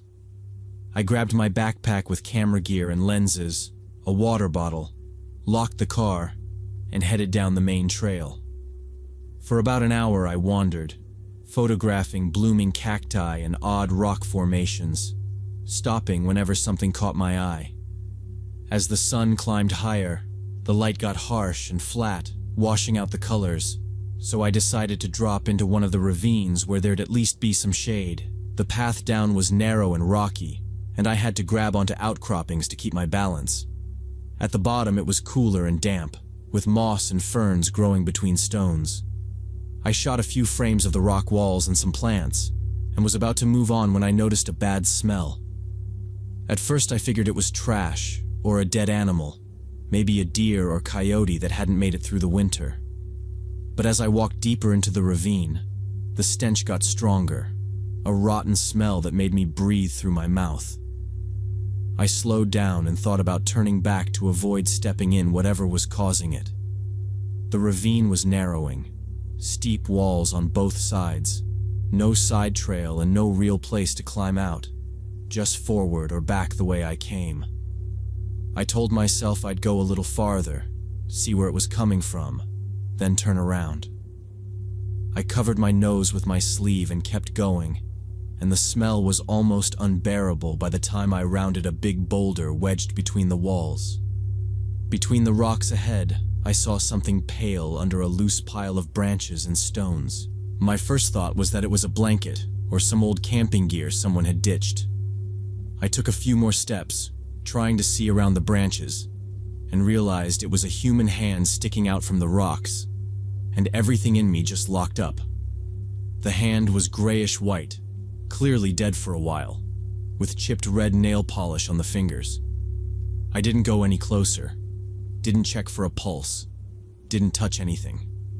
I turned around and just scrambled back up the way I'd come, grabbing roots and rocks as fast as possible. By the time I reached the main trail and then the parking lot, my hands were shaking so badly I almost dropped my phone dialing 911.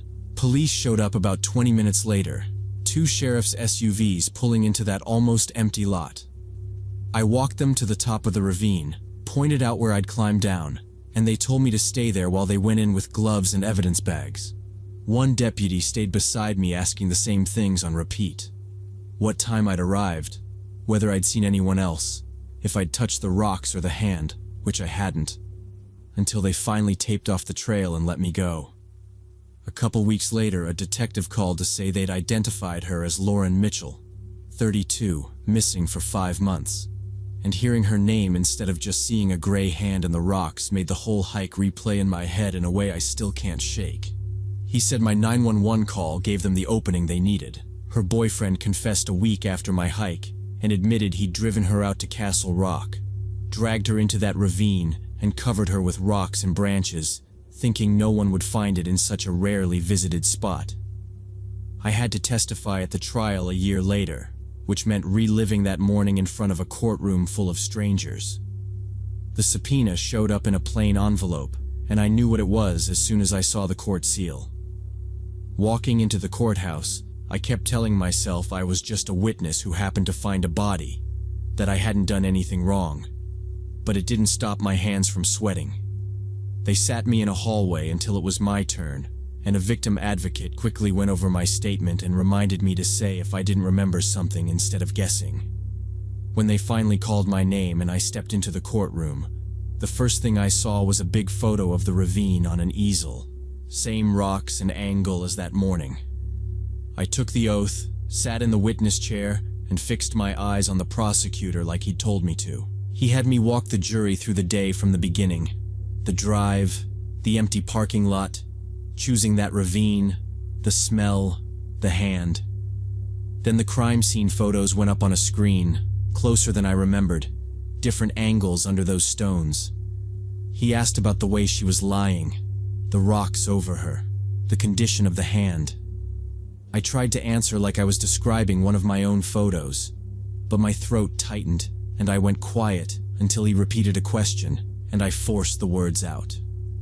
I looked at the boyfriend. He sat in a cheap suit, staring at the defense table, no reaction to any of it. The defense attorney asked distances and times, whether I could have disturbed anything without realizing, and I stuck to what I actually remembered and said I didn't know when I didn't. When they excused me, I went straight to my car and sat there shaking until I could trust my legs enough to drive. Later, I heard he got 25 years, and people said that was good, that he wouldn't hurt anyone else. For them, the case was over, but for me it just meant the court part was finished. I stopped going on solo hikes and my camera stayed in the closet, and whenever I thought about driving to a trail, I'd smell that rod again and see the gray hand and stay home. 6 years later, I rarely really do nature photography. I live in Colorado and follow hiking pages, but I only go to crowded parks where there are enough people that nothing can sit unnoticed. I can't handle empty trails. Friends invite me on backpacking trips and suggest quiet routes, and I always have an excuse because I don't want to explain that I'm afraid of what we might find.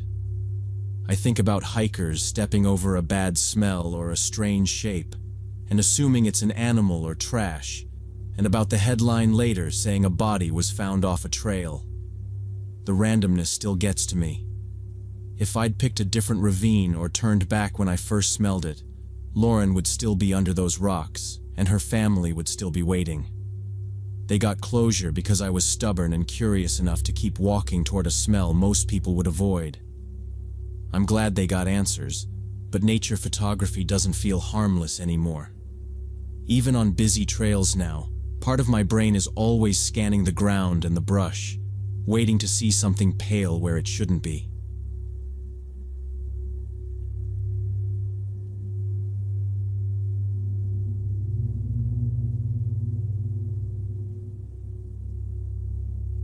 So when I was 29, I had this job as a night operator at a self-service car wash on the edge of town. The place was small, 4 washing bays, a tiny operator booth, and a payment machine shoved between them. I picked this job because I was taking online courses in graphic design, and the night shift gave me time to study between rare customers. My duties were simple: watch the cameras, reset the equipment if something glitched, help people with the terminal if it ate their cash, and once a shift, empty the money box in the main machine.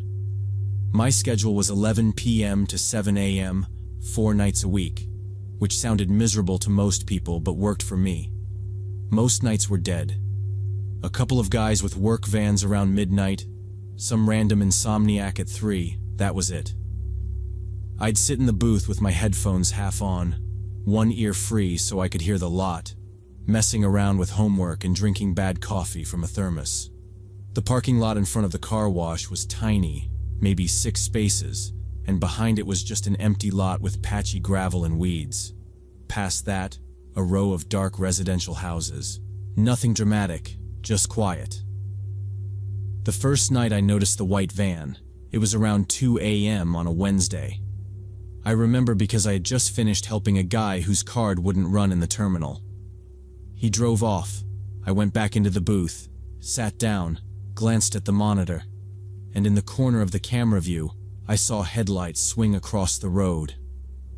A white panel van rolled by slow, then stopped further down, not in our lot, but at the roadside opposite the empty lot. For a second, I figured he might turn in, but he stayed on the shoulder. From where I sat, I could see the van through the booth window if I leaned a bit. Old model, sides dirty, no logo, no windows in the back. Nothing special, just one of those vans every plumber seems to drive. I assumed it was a long-haul guy or some delivery driver who needed a break. People pulled over on that stretch sometimes to nap or check their phones. I watched for a minute. Didn't see anyone get out. Didn't see the doors open. After a while, I stopped paying attention. About half an hour later, I glanced up again and the van was gone. I hadn't heard it leave, which was weird, but the road noises blended together and I was listening to something on my laptop. I only really thought, guess he moved on, and went back to my work. Next night, Thursday, around the same time, it showed up again in the same spot. I first noticed it on the screen, that same shape in the background of the camera image, just barely inside the frame. When I leaned to check out the window, I realized the headlights were off, but it looked like the engine was running. I could see faint exhaust in the cold air drifting under the streetlight. That already seemed odd. Nobody sits on the roadside at 2 in the morning with the engine on and all the lights off for no reason. But I didn't jump straight to worst-case thoughts. I told myself maybe it was someone local who didn't want to go home. Maybe a guy in a bad marriage. Or someone who'd had a fight and just needed a place to cool down. The van was far enough away that I couldn't make out the plates in the dark, and I wasn't going to walk out there alone just to satisfy my curiosity. It stayed there longer this time. Every few minutes I'd find myself looking back at it, both on the monitor and out the glass, watching for a door to open or someone to step out. Nothing. No movement at all that I could see. Eventually, after something like 40 minutes, I looked up and saw empty road again. The van was just gone. I remember thinking it was a little creepy, but then a customer pulled in and I got distracted and the night went back to normal. I had Friday off. I tried to be productive and work on a project, but the sleep schedule I'd built around the night shift was all messed up. By the time I actually had to go back in on Saturday night, my whole body felt out of sync. Still, once I got into the booth and did the usual checks, it felt routine again. I kept glancing toward the roadside more than usual, expecting that white van around 2, but the hours passed and nothing appeared. Saturday had more customers than usual, people washing cars after the weekend. I was constantly stepping out to help with change or explain how the foam brush worked. Whenever I sat down again, I'd automatically check the far edge of the cameras. No van. At some point, I told myself I was being weird about it. It was just a vehicle that happened to stop in the same place twice.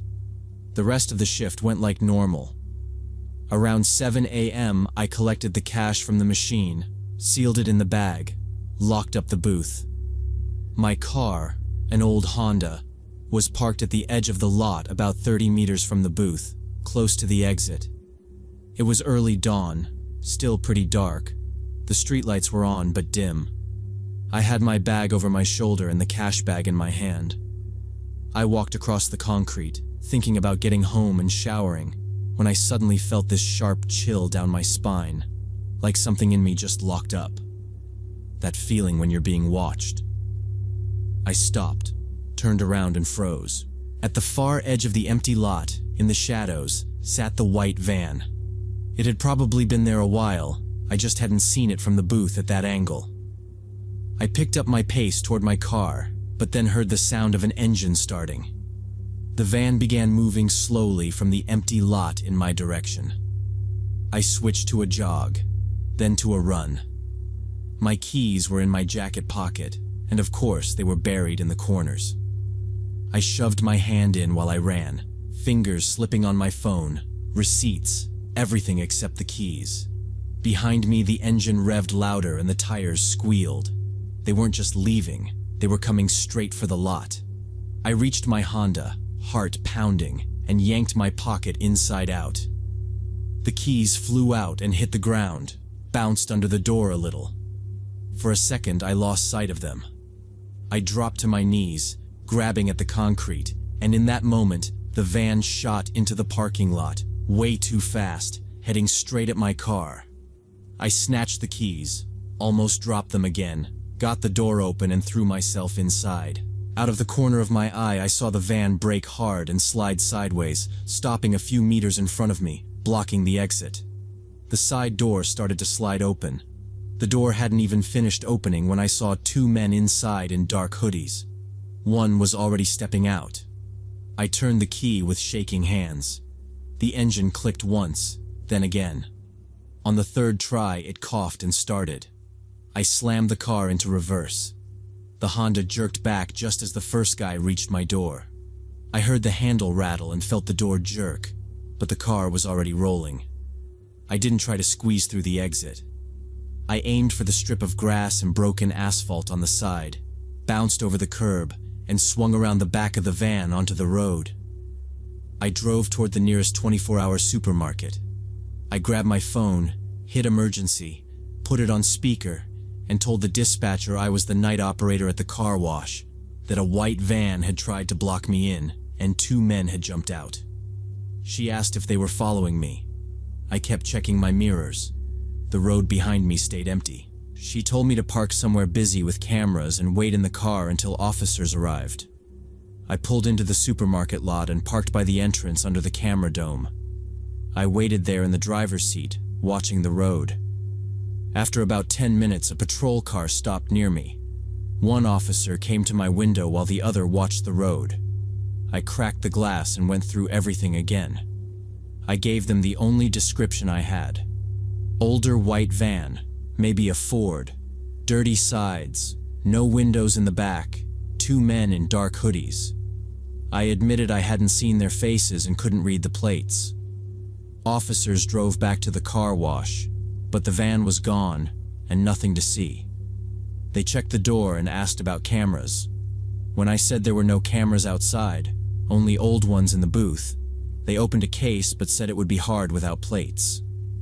I quit the week after my boss called it an incident and refused cameras or security. I never found out who those men were or what they wanted.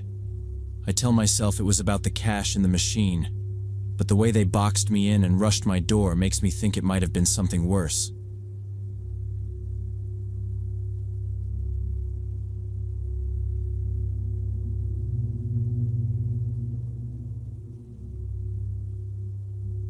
So when I was 21, I got fired from a welding job in Toledo after an argument with my supervisor that got physical. I didn't throw the first punch, but I definitely threw the last one. And either way, the result was the same. Packed my tools, walked out the gate with my final paycheck, and stood on the highway with my thumb out.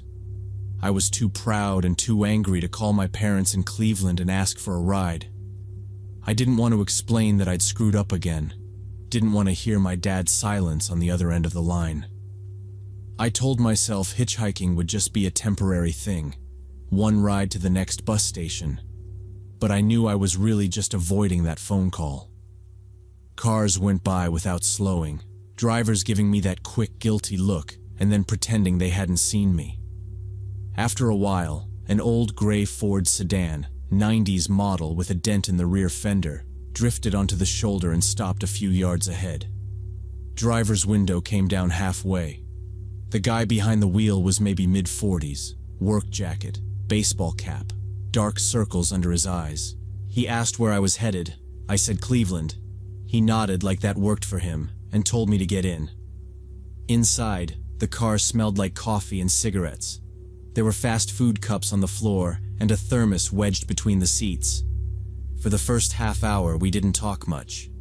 He had country music on the radio, low, and I watched the industrial mess around Toledo thin out into farmland. Every so often I could feel him glance over.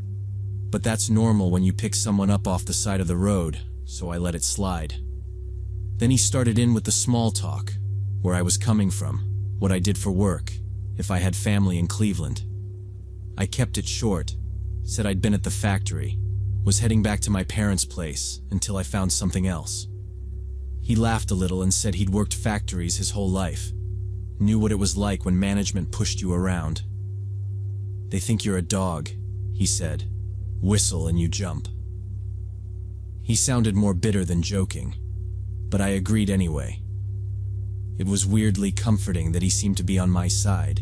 He told me about a plant closing, how they'd cut hours before the shutdown so severance would be less.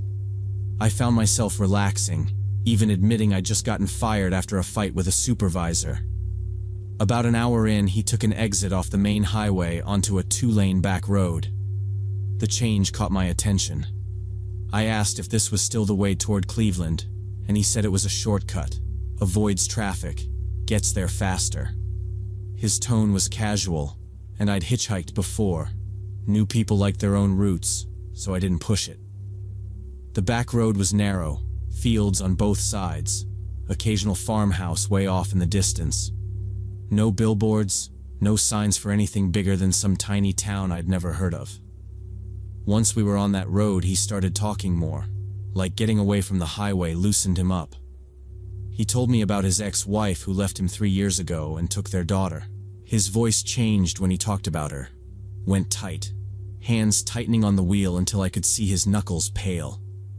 I nodded and said I was sorry, because what else do you say to that? And he kept going. Lawyers, child support, how she wouldn't even answer his calls now. It felt less like conversation and more like he was unloading. Then he asked me something that made everything in me lock up. Still staring at the road, he said, "You ever wanted to hurt somebody? Really hurt them? Make them understand what they did to you?" He didn't say it like a joke. It was calm, almost curious. I gave some vague answer about everybody getting angry sometimes. Tried to laugh once, but it came out thin. Inside, I felt this drop in my stomach. I suddenly noticed how empty the road was, and how far off the nearest house looked. He took my half answer like agreement and kept talking. He said he thought about it every day, how to make her regret leaving, how to teach her a lesson. He mentioned waiting outside her job, following her car, then kind of trailed off like he'd said too much. I watched the roadside, looking for anything that said Cleveland, or at least the highway number, but we hadn't passed a sign in a while. The fields gave way to thicker trees, the road curving more, and it hit me that if something went bad out here, nobody would see a thing. I tried changing the subject, asked how much further we had to go. He didn't answer right away. His lips moved like he was talking to himself, too quiet for me to hear. Then he said, "The hardest thing is finding someone who understands, someone who won't judge you for how you really feel." The way he said "someone" made me feel like I'd just been moved into a different category. That's when I knew I needed to get out of that car. Not eventually, but now. I didn't argue with him or tell him he was creeping me out. That felt like the wrong move. Instead, I shifted in my seat and said I needed to use the bathroom. Asked if he could pull over at the next safe spot. I tried to sound embarrassed more than anything else. He finally glanced over at me, really looked this time, like he was deciding something. The car stayed in its lane for a few seconds, then he eased off the gas and guided it onto the gravel shoulder. We rolled to a stop. He left the engine idling. I muttered a quick, "Thanks, man," opened the door, and stepped out. My legs felt unsteady, but I made myself walk toward the drainage ditch like I was just some guy who'd had too much coffee. I could feel the air on the back of my neck, and all my attention was on the sound of his door, listening for it to open. I went a few steps down the slight slope and turned my back to the car, pretending to fumble with my zipper, trying to buy time and think. After a couple seconds, I couldn't stand it and glanced back over my shoulder. He was still sitting there, both hands on the wheel, watching me in the rearview mirror. My heart was pounding so hard I could hear it in my ears. I didn't wait to see what he'd do next. I turned and started running back the way we'd come, along the side of the road, not really thinking about where I was going or how far the nearest town was. The shoulder was rough and my boots slipped on loose gravel, but stopping felt worse than falling, so I just kept moving. I told myself if I got far enough I'd hit a gas station, some kind of store, anything with people. After a few minutes my chest hurt, and I heard an engine behind me, low and steady. I turned and saw the gray Ford creeping along about 50 yards back, matching my pace. He wasn't honking or yelling, just following like he had all the time in the world to see what I'd do. That calm, slow speed scared me more than if he'd just floored it at me. There were no cars coming either direction, no houses close enough to sprint to. I pulled my phone out while I jogged and saw no signal, just empty bars. I shoved it back in my pocket and tried not to show how tired I was. Like if he saw me start to limp, it might push him into doing something. Up ahead, through a break in the trees, I saw a field and a barn in the distance, the first sign of anything but trees and road. I cut down into the ditch, climbed up the other side, and left the road completely, heading straight across the field toward the barn, hoping there'd be people nearby, someone who could help. Behind me, I heard the Ford roll to a stop on the shoulder. The engine stayed running, like he was just sitting there, watching. I ran harder, jumping over furrows in the dirt, my work boots slipping on the uneven ground. Every time I stumbled, I pictured going down and him walking over while I tried to crawl away. That picture kept my legs moving. The field felt huge, but eventually I reached a fence, grabbed the top rail, hauled myself over, and dropped into what was clearly a yard. Up ahead was a farmhouse with lights on inside. My legs felt rubbery, but I forced myself toward the porch. When I risked a look back, I saw the Ford still on the road, engine idling, headlights pointed down the shoulder. I ran up the steps and hammered on the front door with the side of my fist, again and again, until it opened, and an older woman stood there, looking more cautious than scared. I was bent over, gasping, trying to get words out, telling her a man in a gray car had picked me up hitchhiking and then followed me when I ran. She didn't argue or treat me like I was crazy. She stepped back and told me to come in. A man's voice from down the hall asked what was going on, and her husband, an older guy in work clothes, came out. She repeated what I'd said, calmer, and he didn't waste time. He went to a cabinet, grabbed a shotgun, and walked past me out to the porch. I stood in their front room trying to slow my breathing, listening to the screen door creak and slap shut. The woman hovered near me, asking my name, where I was headed, if I was hurt. I just kept asking if the car was still there. She glanced toward the front window but didn't go to it, like that was his job. After a minute, he called back that the gray Ford was still sitting on the road. Another long minute went by, and then he said it was moving. I edged close enough to see through the window and caught it rolling away, slow at first, then a little faster, until it disappeared around a curve and the sound faded. The woman picked up the phone and called the sheriff, gave their address, repeated my story in simple pieces. When she hung up, she said a deputy was on his way, but it might take a while, and told me to sit at the kitchen table. Time dragged, but eventually a patrol car pulled into the driveway, and a deputy came inside. I told the whole story again, from the factory to the back road to me running across the field. There wasn't much he could write. Gray sedan, older model, dent in the rear, guy in a cap. He went out with the husband to look at the road, then came back and said there wasn't much they could do without a plate number or better description. The deputy offered me a ride to the nearest bus station, so I took it. On the way, he kept glancing over and finally said, "You're lucky you ran when you did. We've had calls about suspicious vehicles on that back road before, but never caught anybody." At the station, I used a payphone to call my parents and told them I'd lost my job and needed help getting home. I left out the part about almost getting into a car with a psycho, just said I'd explain later. They said they'd send money for a ticket and told me to stay put. So I sat there in a plastic chair with my backpack by my feet, watching every car that passed outside the big front window, half expecting to see that gray Ford again. And I kept thinking about how all of it started because I was too proud to ask for a ride, and how close I might have come to never making it home if I'd stayed in that car.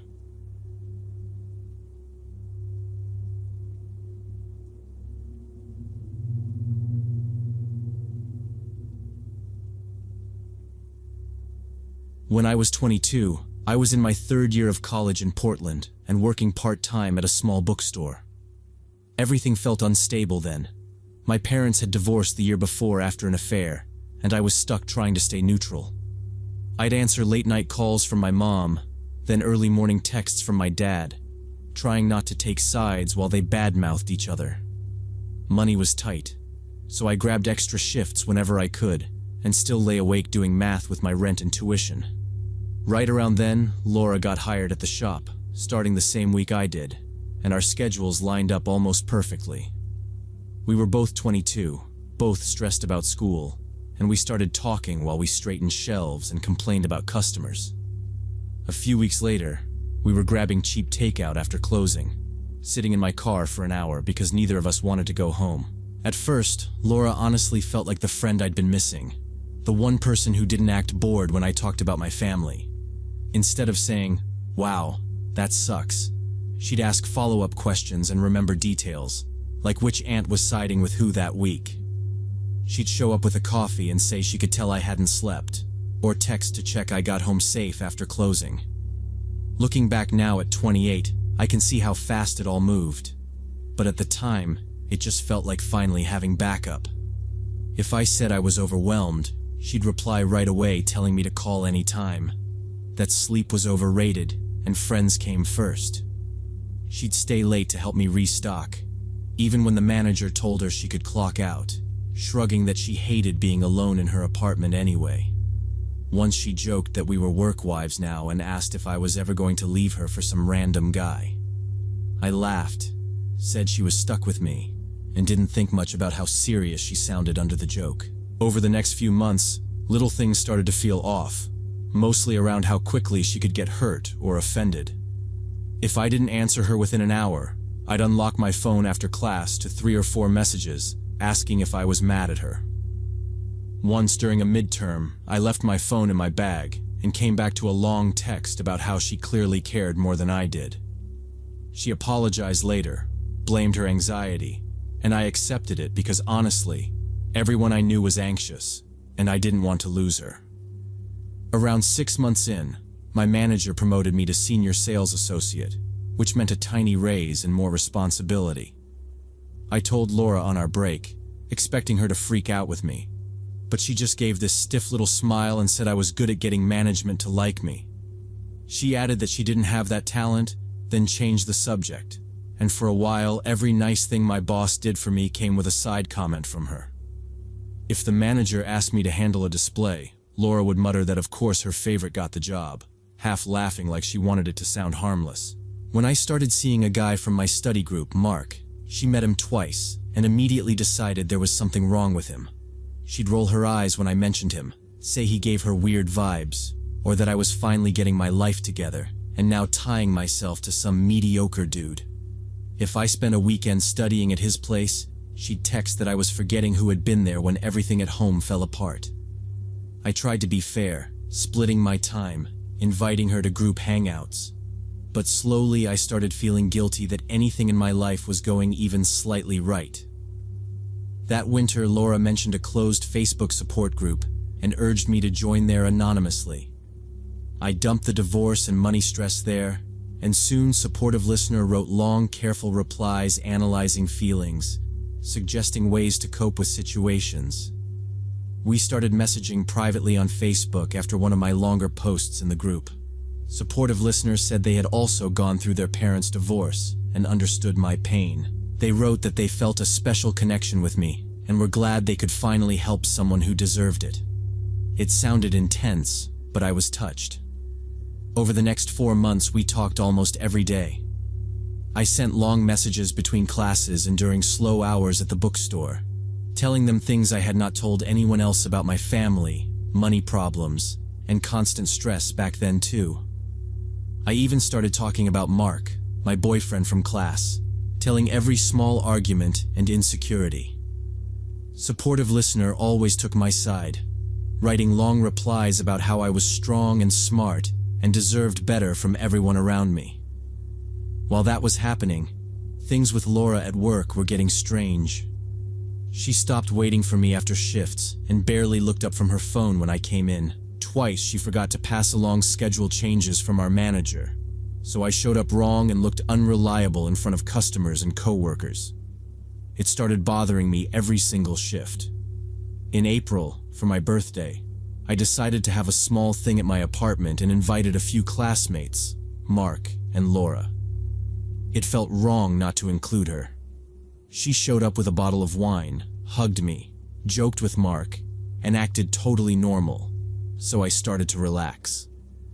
Later, when most people had left, I went to my room to grab my phone and saw Laura at my desk, my laptop open in front of her. She jumped, slammed the lid shut, and said she had only been trying to put music on through my Spotify. The next day, I could not stop thinking about it, so I checked my browser history and saw my Facebook login page and profile in the recent tabs from late that night. I kept my password saved on that laptop. Realizing someone had opened my account made me feel sick, but other people had been in my room, so I just changed the password and tried to move on. About a week later, I got a new message from supportive listeners saying they knew my real name, where I studied, where I worked, and that it was not a coincidence either. The message said I needed them, that they had spent much time supporting me, and now I had to trust them completely. Reading it back, I realized my anonymous account never listed my real name, school, or job. The only place those details matched was my Facebook.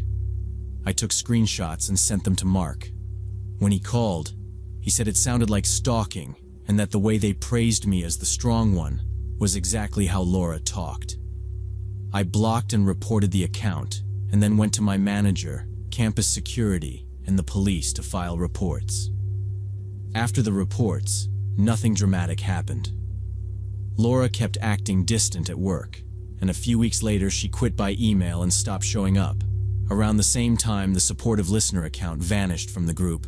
I never got proof it was her, but at 28 I still think about how neatly the pieces fit together and how easily she had access to my life. It changed how I use the internet and how I pick friends. Now I notice when someone tries to isolate me, and I take that feeling seriously instead of calling it paranoia these days.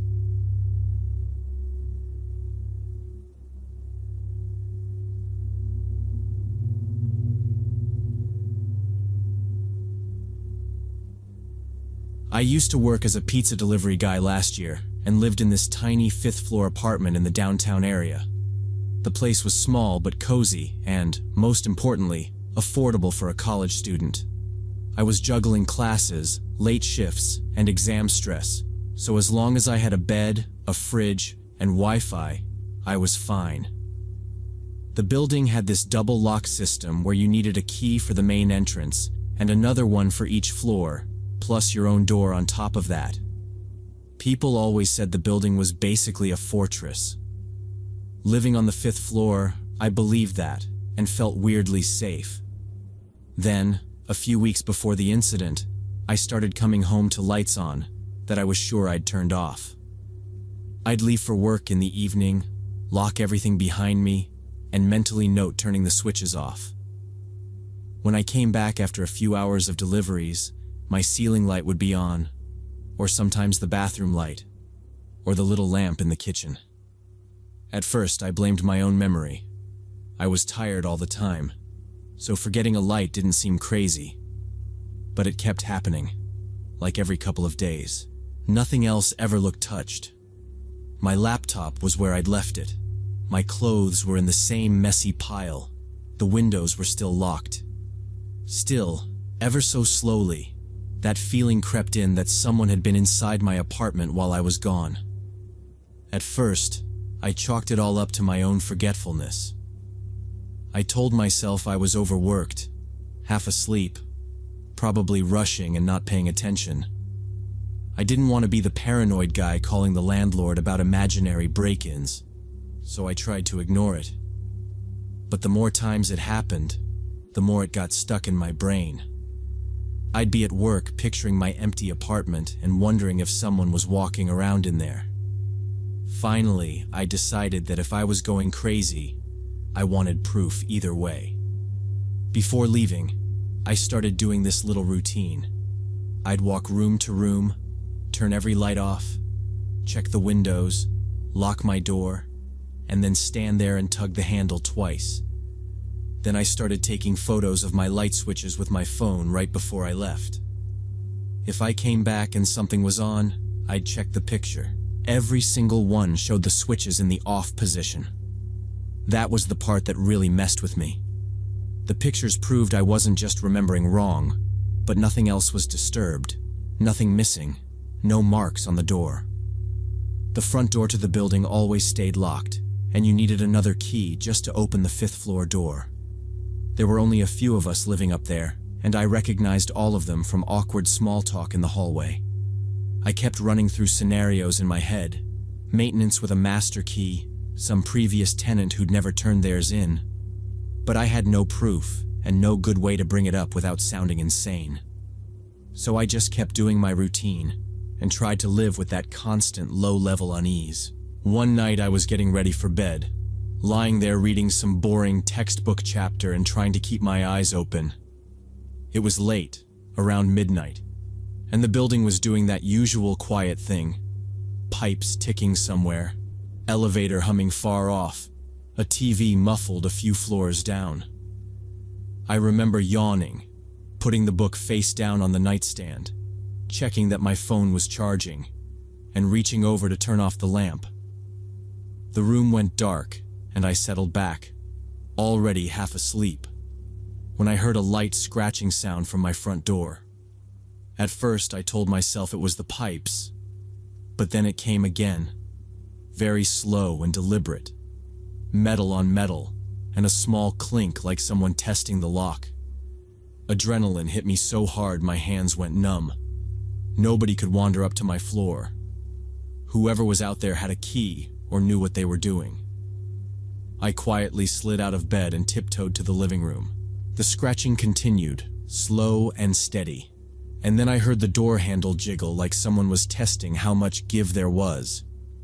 I froze in the middle of the living room, listening. It went quiet for a second, and I almost convinced myself it was nothing. And then there was this tiny mechanical click from the lock. It was the sound of the deadbolt turning from the outside. That broke whatever shock I was in. I spun around and rushed into the kitchen, keeping my steps as light as I could, and grabbed the only thing that could pass as a weapon in that place, a small paring knife that was honestly more for peeling apples than anything else. I remember how stupid the knife felt in my hand, but it was still better than nothing. I pressed my back against the kitchen wall, right in this pocket of darkness between the fridge and a cabinet, where I knew you couldn't see me from the living room unless you actually walked in. My phone was on the counter right next to me, screen glowing faintly while it charged, but even that felt too risky. I was terrified that any movement or noise would give me away, so I left it there. In the next room, I heard the front door creak open, slow and controlled, not like someone who lived there. Light from the hallway bled into the living room, just enough that I could see the outline of the door and a shape standing in it. From where I was hidden, I had a clear diagonal view into the living room. I could see whoever it was, but he couldn't see me unless he came looking. I held my breath and listened to my own heartbeat thudding in my ears. The silhouette lingered in the doorway for a few seconds, then stepped fully inside and gently pushed the door closed behind him. I heard the latch catch. Whoever this guy was, he was now locked inside my apartment with me. I tightened my grip on the knife until my hand hurt and tried to keep my breathing quiet and slow. The intruder stepped in cautiously, moving his head around like he was trying to take everything in at once. As my eyes adjusted, I caught more details. He was tall and lean, wearing a dark hoodie with the hood up, the drawstrings pulled tight enough that most of his face was in shadow. The only thing I really saw was the reflection from his eyes when he glanced toward the window. On his feet were old tennis shoes with the soles worn down. They barely made a sound on the floor. He didn't say a word. He just started going through my stuff like he'd done it before. I watched him open my desk drawer, shuffle through my notebooks, move a few envelopes around, then close it without taking anything. He checked the little TV stand, looked under it, opened the small cabinet I used as a pantry, and pushed aside some boxes. His movements were fast but controlled, like he knew exactly what he was doing, but didn't want to waste time. Every time he turned his back toward the kitchen, I thought about rushing him, but I kept stopping myself. If I missed, or if that dull knife did nothing, I'd be alone in a locked apartment with a guy who was bigger and probably stronger than me.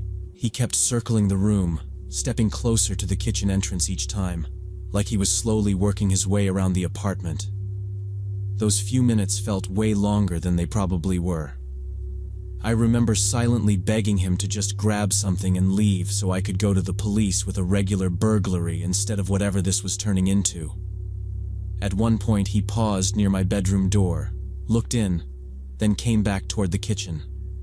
Eventually the man crossed the threshold into the kitchen where I was hiding, just a few feet away from me.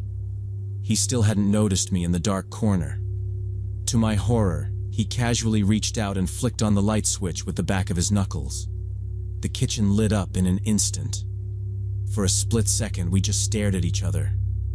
His eyes went wide, mine probably did too, and then everything happened at once.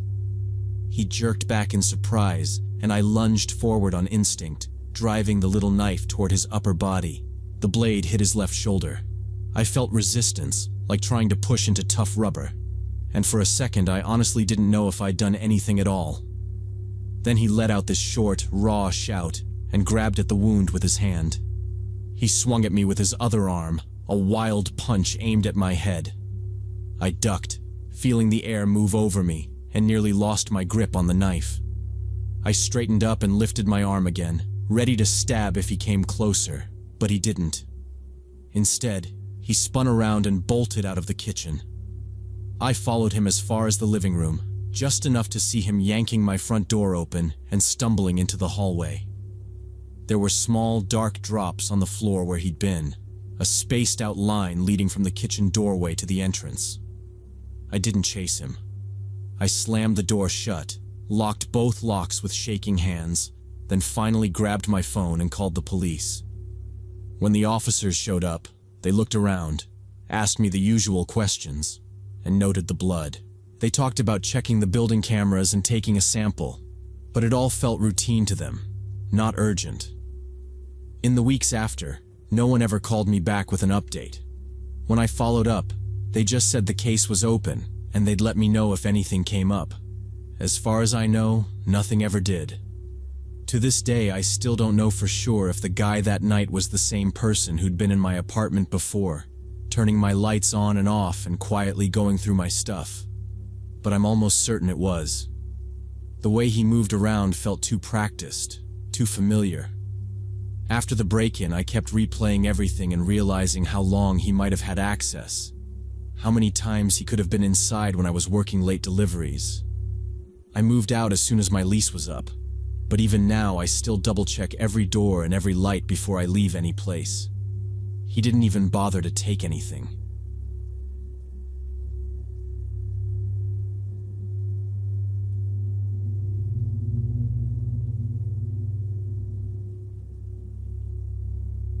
3 years ago, I broke up with my girlfriend after a 2-year relationship. We had lived together, shared bills, shared a friend group, and then in about 2 weeks it was gone. There was no cheating or drama, just months of small fights that wore us down until we admitted it was over. She kept the apartment because the lease was in her name, and I ended up sleeping on a coworker's couch, scrolling rental sites at 2 in the morning and feeling like a 23-year-old failure who had managed to blow up his whole life. Eventually, I took the first decent offer I got, a junior programmer job in another city about 2 hours away. It was not some dream position, but it paid okay, and it gave me a clean break. I rented a small studio near the office, brought my old PC, a mattress, and a couple of boxes, and that was basically it. After work, I would walk home, heat up something frozen, and just sit there in silence. I was 23, in a new city with no friends, and the only voices I heard were from podcasts and error messages. After a few weeks of that, I realized I needed to talk to people who were not coworkers or my ex in my head. I did not want to date again, not even casually. Just the idea of first dates and pretending to be okay made me feel sick. I mainly wanted someone to watch movies or go to concerts with. I downloaded a friend-finding app, set everything to friends only, and wrote in my profile that I had just come out of a long relationship. One evening, a woman named Alice messaged asking about a modern art exhibition. I told her I liked painting and that I would appreciate the company, and I reminded her I was only looking for platonic friendship. She replied that she felt the same, that she was burned out on dating and just wanted another art nerd to hang out with. We chatted about our favorite artists for a while. I admitted I liked colors and clear shapes because my brain was already messy from code. Around 10, I said I was tired from work and needed sleep. She answered, "Okay, sweet dreams." And I was almost out when my phone started buzzing. I assumed it was a group chat, but the screen was full of her name. Alice had sent a voice message that said 7 minutes something. For someone I had met that night, that felt like a lot. I thought about ignoring it until morning, but curiosity won, so I put in my earbuds and hit play. At first she sounded nervous, apologizing if she was being too much and saying she hoped it was okay to share something personal. Then her voice sped up. She told me she had done a tarot reading about me after our chat earlier. She said the cards showed 2 souls who belonged together, and that it was not coincidence, it was fate. She also said the cards showed us living a long life together and running a yoga or art studio. She kept saying it like it was already decided. Then she said she had seen my face in a meditation 2 months before. By the time the message ended, I felt awake and tense. I reread our chat, then wrote back thanking her but saying I was not looking for a relationship and had just come out of a long, painful one. Her answer popped up almost immediately as one solid block of text. No punctuation, barely any breaks. Just this stream of words I had to squint at to follow. It looked less like a reply and more like she had dumped her whole mind into the chat window that night. The basic message was that I did not understand the signs the universe was sending, that my no was really fear from old relationship wounds, and that she could help fix that. She wrote that if I let her in and stopped resisting, she could heal me with her energy. She replied again a minute later, another wall of text. This time she said she had talked to her Reiki mentor about me, and they'd checked our connection together. According to her, this mentor confirmed that on some astral level we were already bound, like we'd been paired long before we were born. She wrote that I was in denial now, but soon I would understand. That she could be patient because she knew this was predestined. She ended with something like, "You're in denial now, but soon you'll understand. I'll wait, because I know this is meant for us." Reading that alone in my small apartment made my stomach drop. I stared at the messages for a while, typed a few half-replies, then just blocked her on the app, turned my phone face down, and tried to convince myself it was over. Sleep that night was awful. Every time a car door slammed outside or my laptop chimed, I jolted awake thinking it was her on another platform. I kept replaying parts of the voice message in my head, The way she went from timid to completely sure we were meant. Around 3 in the morning, I checked the door lock again, hovered over the option to delete the app entirely, then told myself I was being dramatic and that blocking her was enough. In the morning, before work, I opened LinkedIn on my computer without really thinking. I had 2 new notifications. One was a recruiter. The other was a connection request from Alice, with my full name and the company I worked for right there. She'd also sent messages. "Why did you block me? We need to talk about this. It's not a coincidence you moved to this exact city." My chest went cold when I read that. I realized she'd found me just from my name and the basic job info on my Meetup profile. I didn't answer her at all. I blocked her on LinkedIn, closed the tab, then sat there staring at the office wall for a few minutes, thinking about what else she could dig up. Meetup had my first name, job title, and city. LinkedIn had my face and work history. No address or phone, but it still felt like way too much in the hands of someone who thought the universe had mailed her my soul. I went back to Meetup, deleted my profile completely, then opened every social media app I had, and turned off notifications and tightened some privacy settings. For a few days, I jumped every time my phone buzzed anyway. At work that afternoon, I must have looked rough because a coworker I'd been eating lunch with asked if I was okay. I gave him a short version of the story, just saying a woman from a friend app had gone overboard and tracked me down on LinkedIn. He frowned and said that was messed up. When our shift ended, I asked if he could walk with me to my car in the lot for a bit, just in case she decided to show up. He didn't laugh or call me paranoid, just said, "Yeah, of course." And for the next few days, he and another coworker walked out with me after work until I felt a bit safer. Fortunately, she never showed up in person. Either she didn't know exactly where I worked, or she didn't dare to come. After about a week, everything went quiet, and I didn't hear from her again. I still get a weird feeling and share way less online now.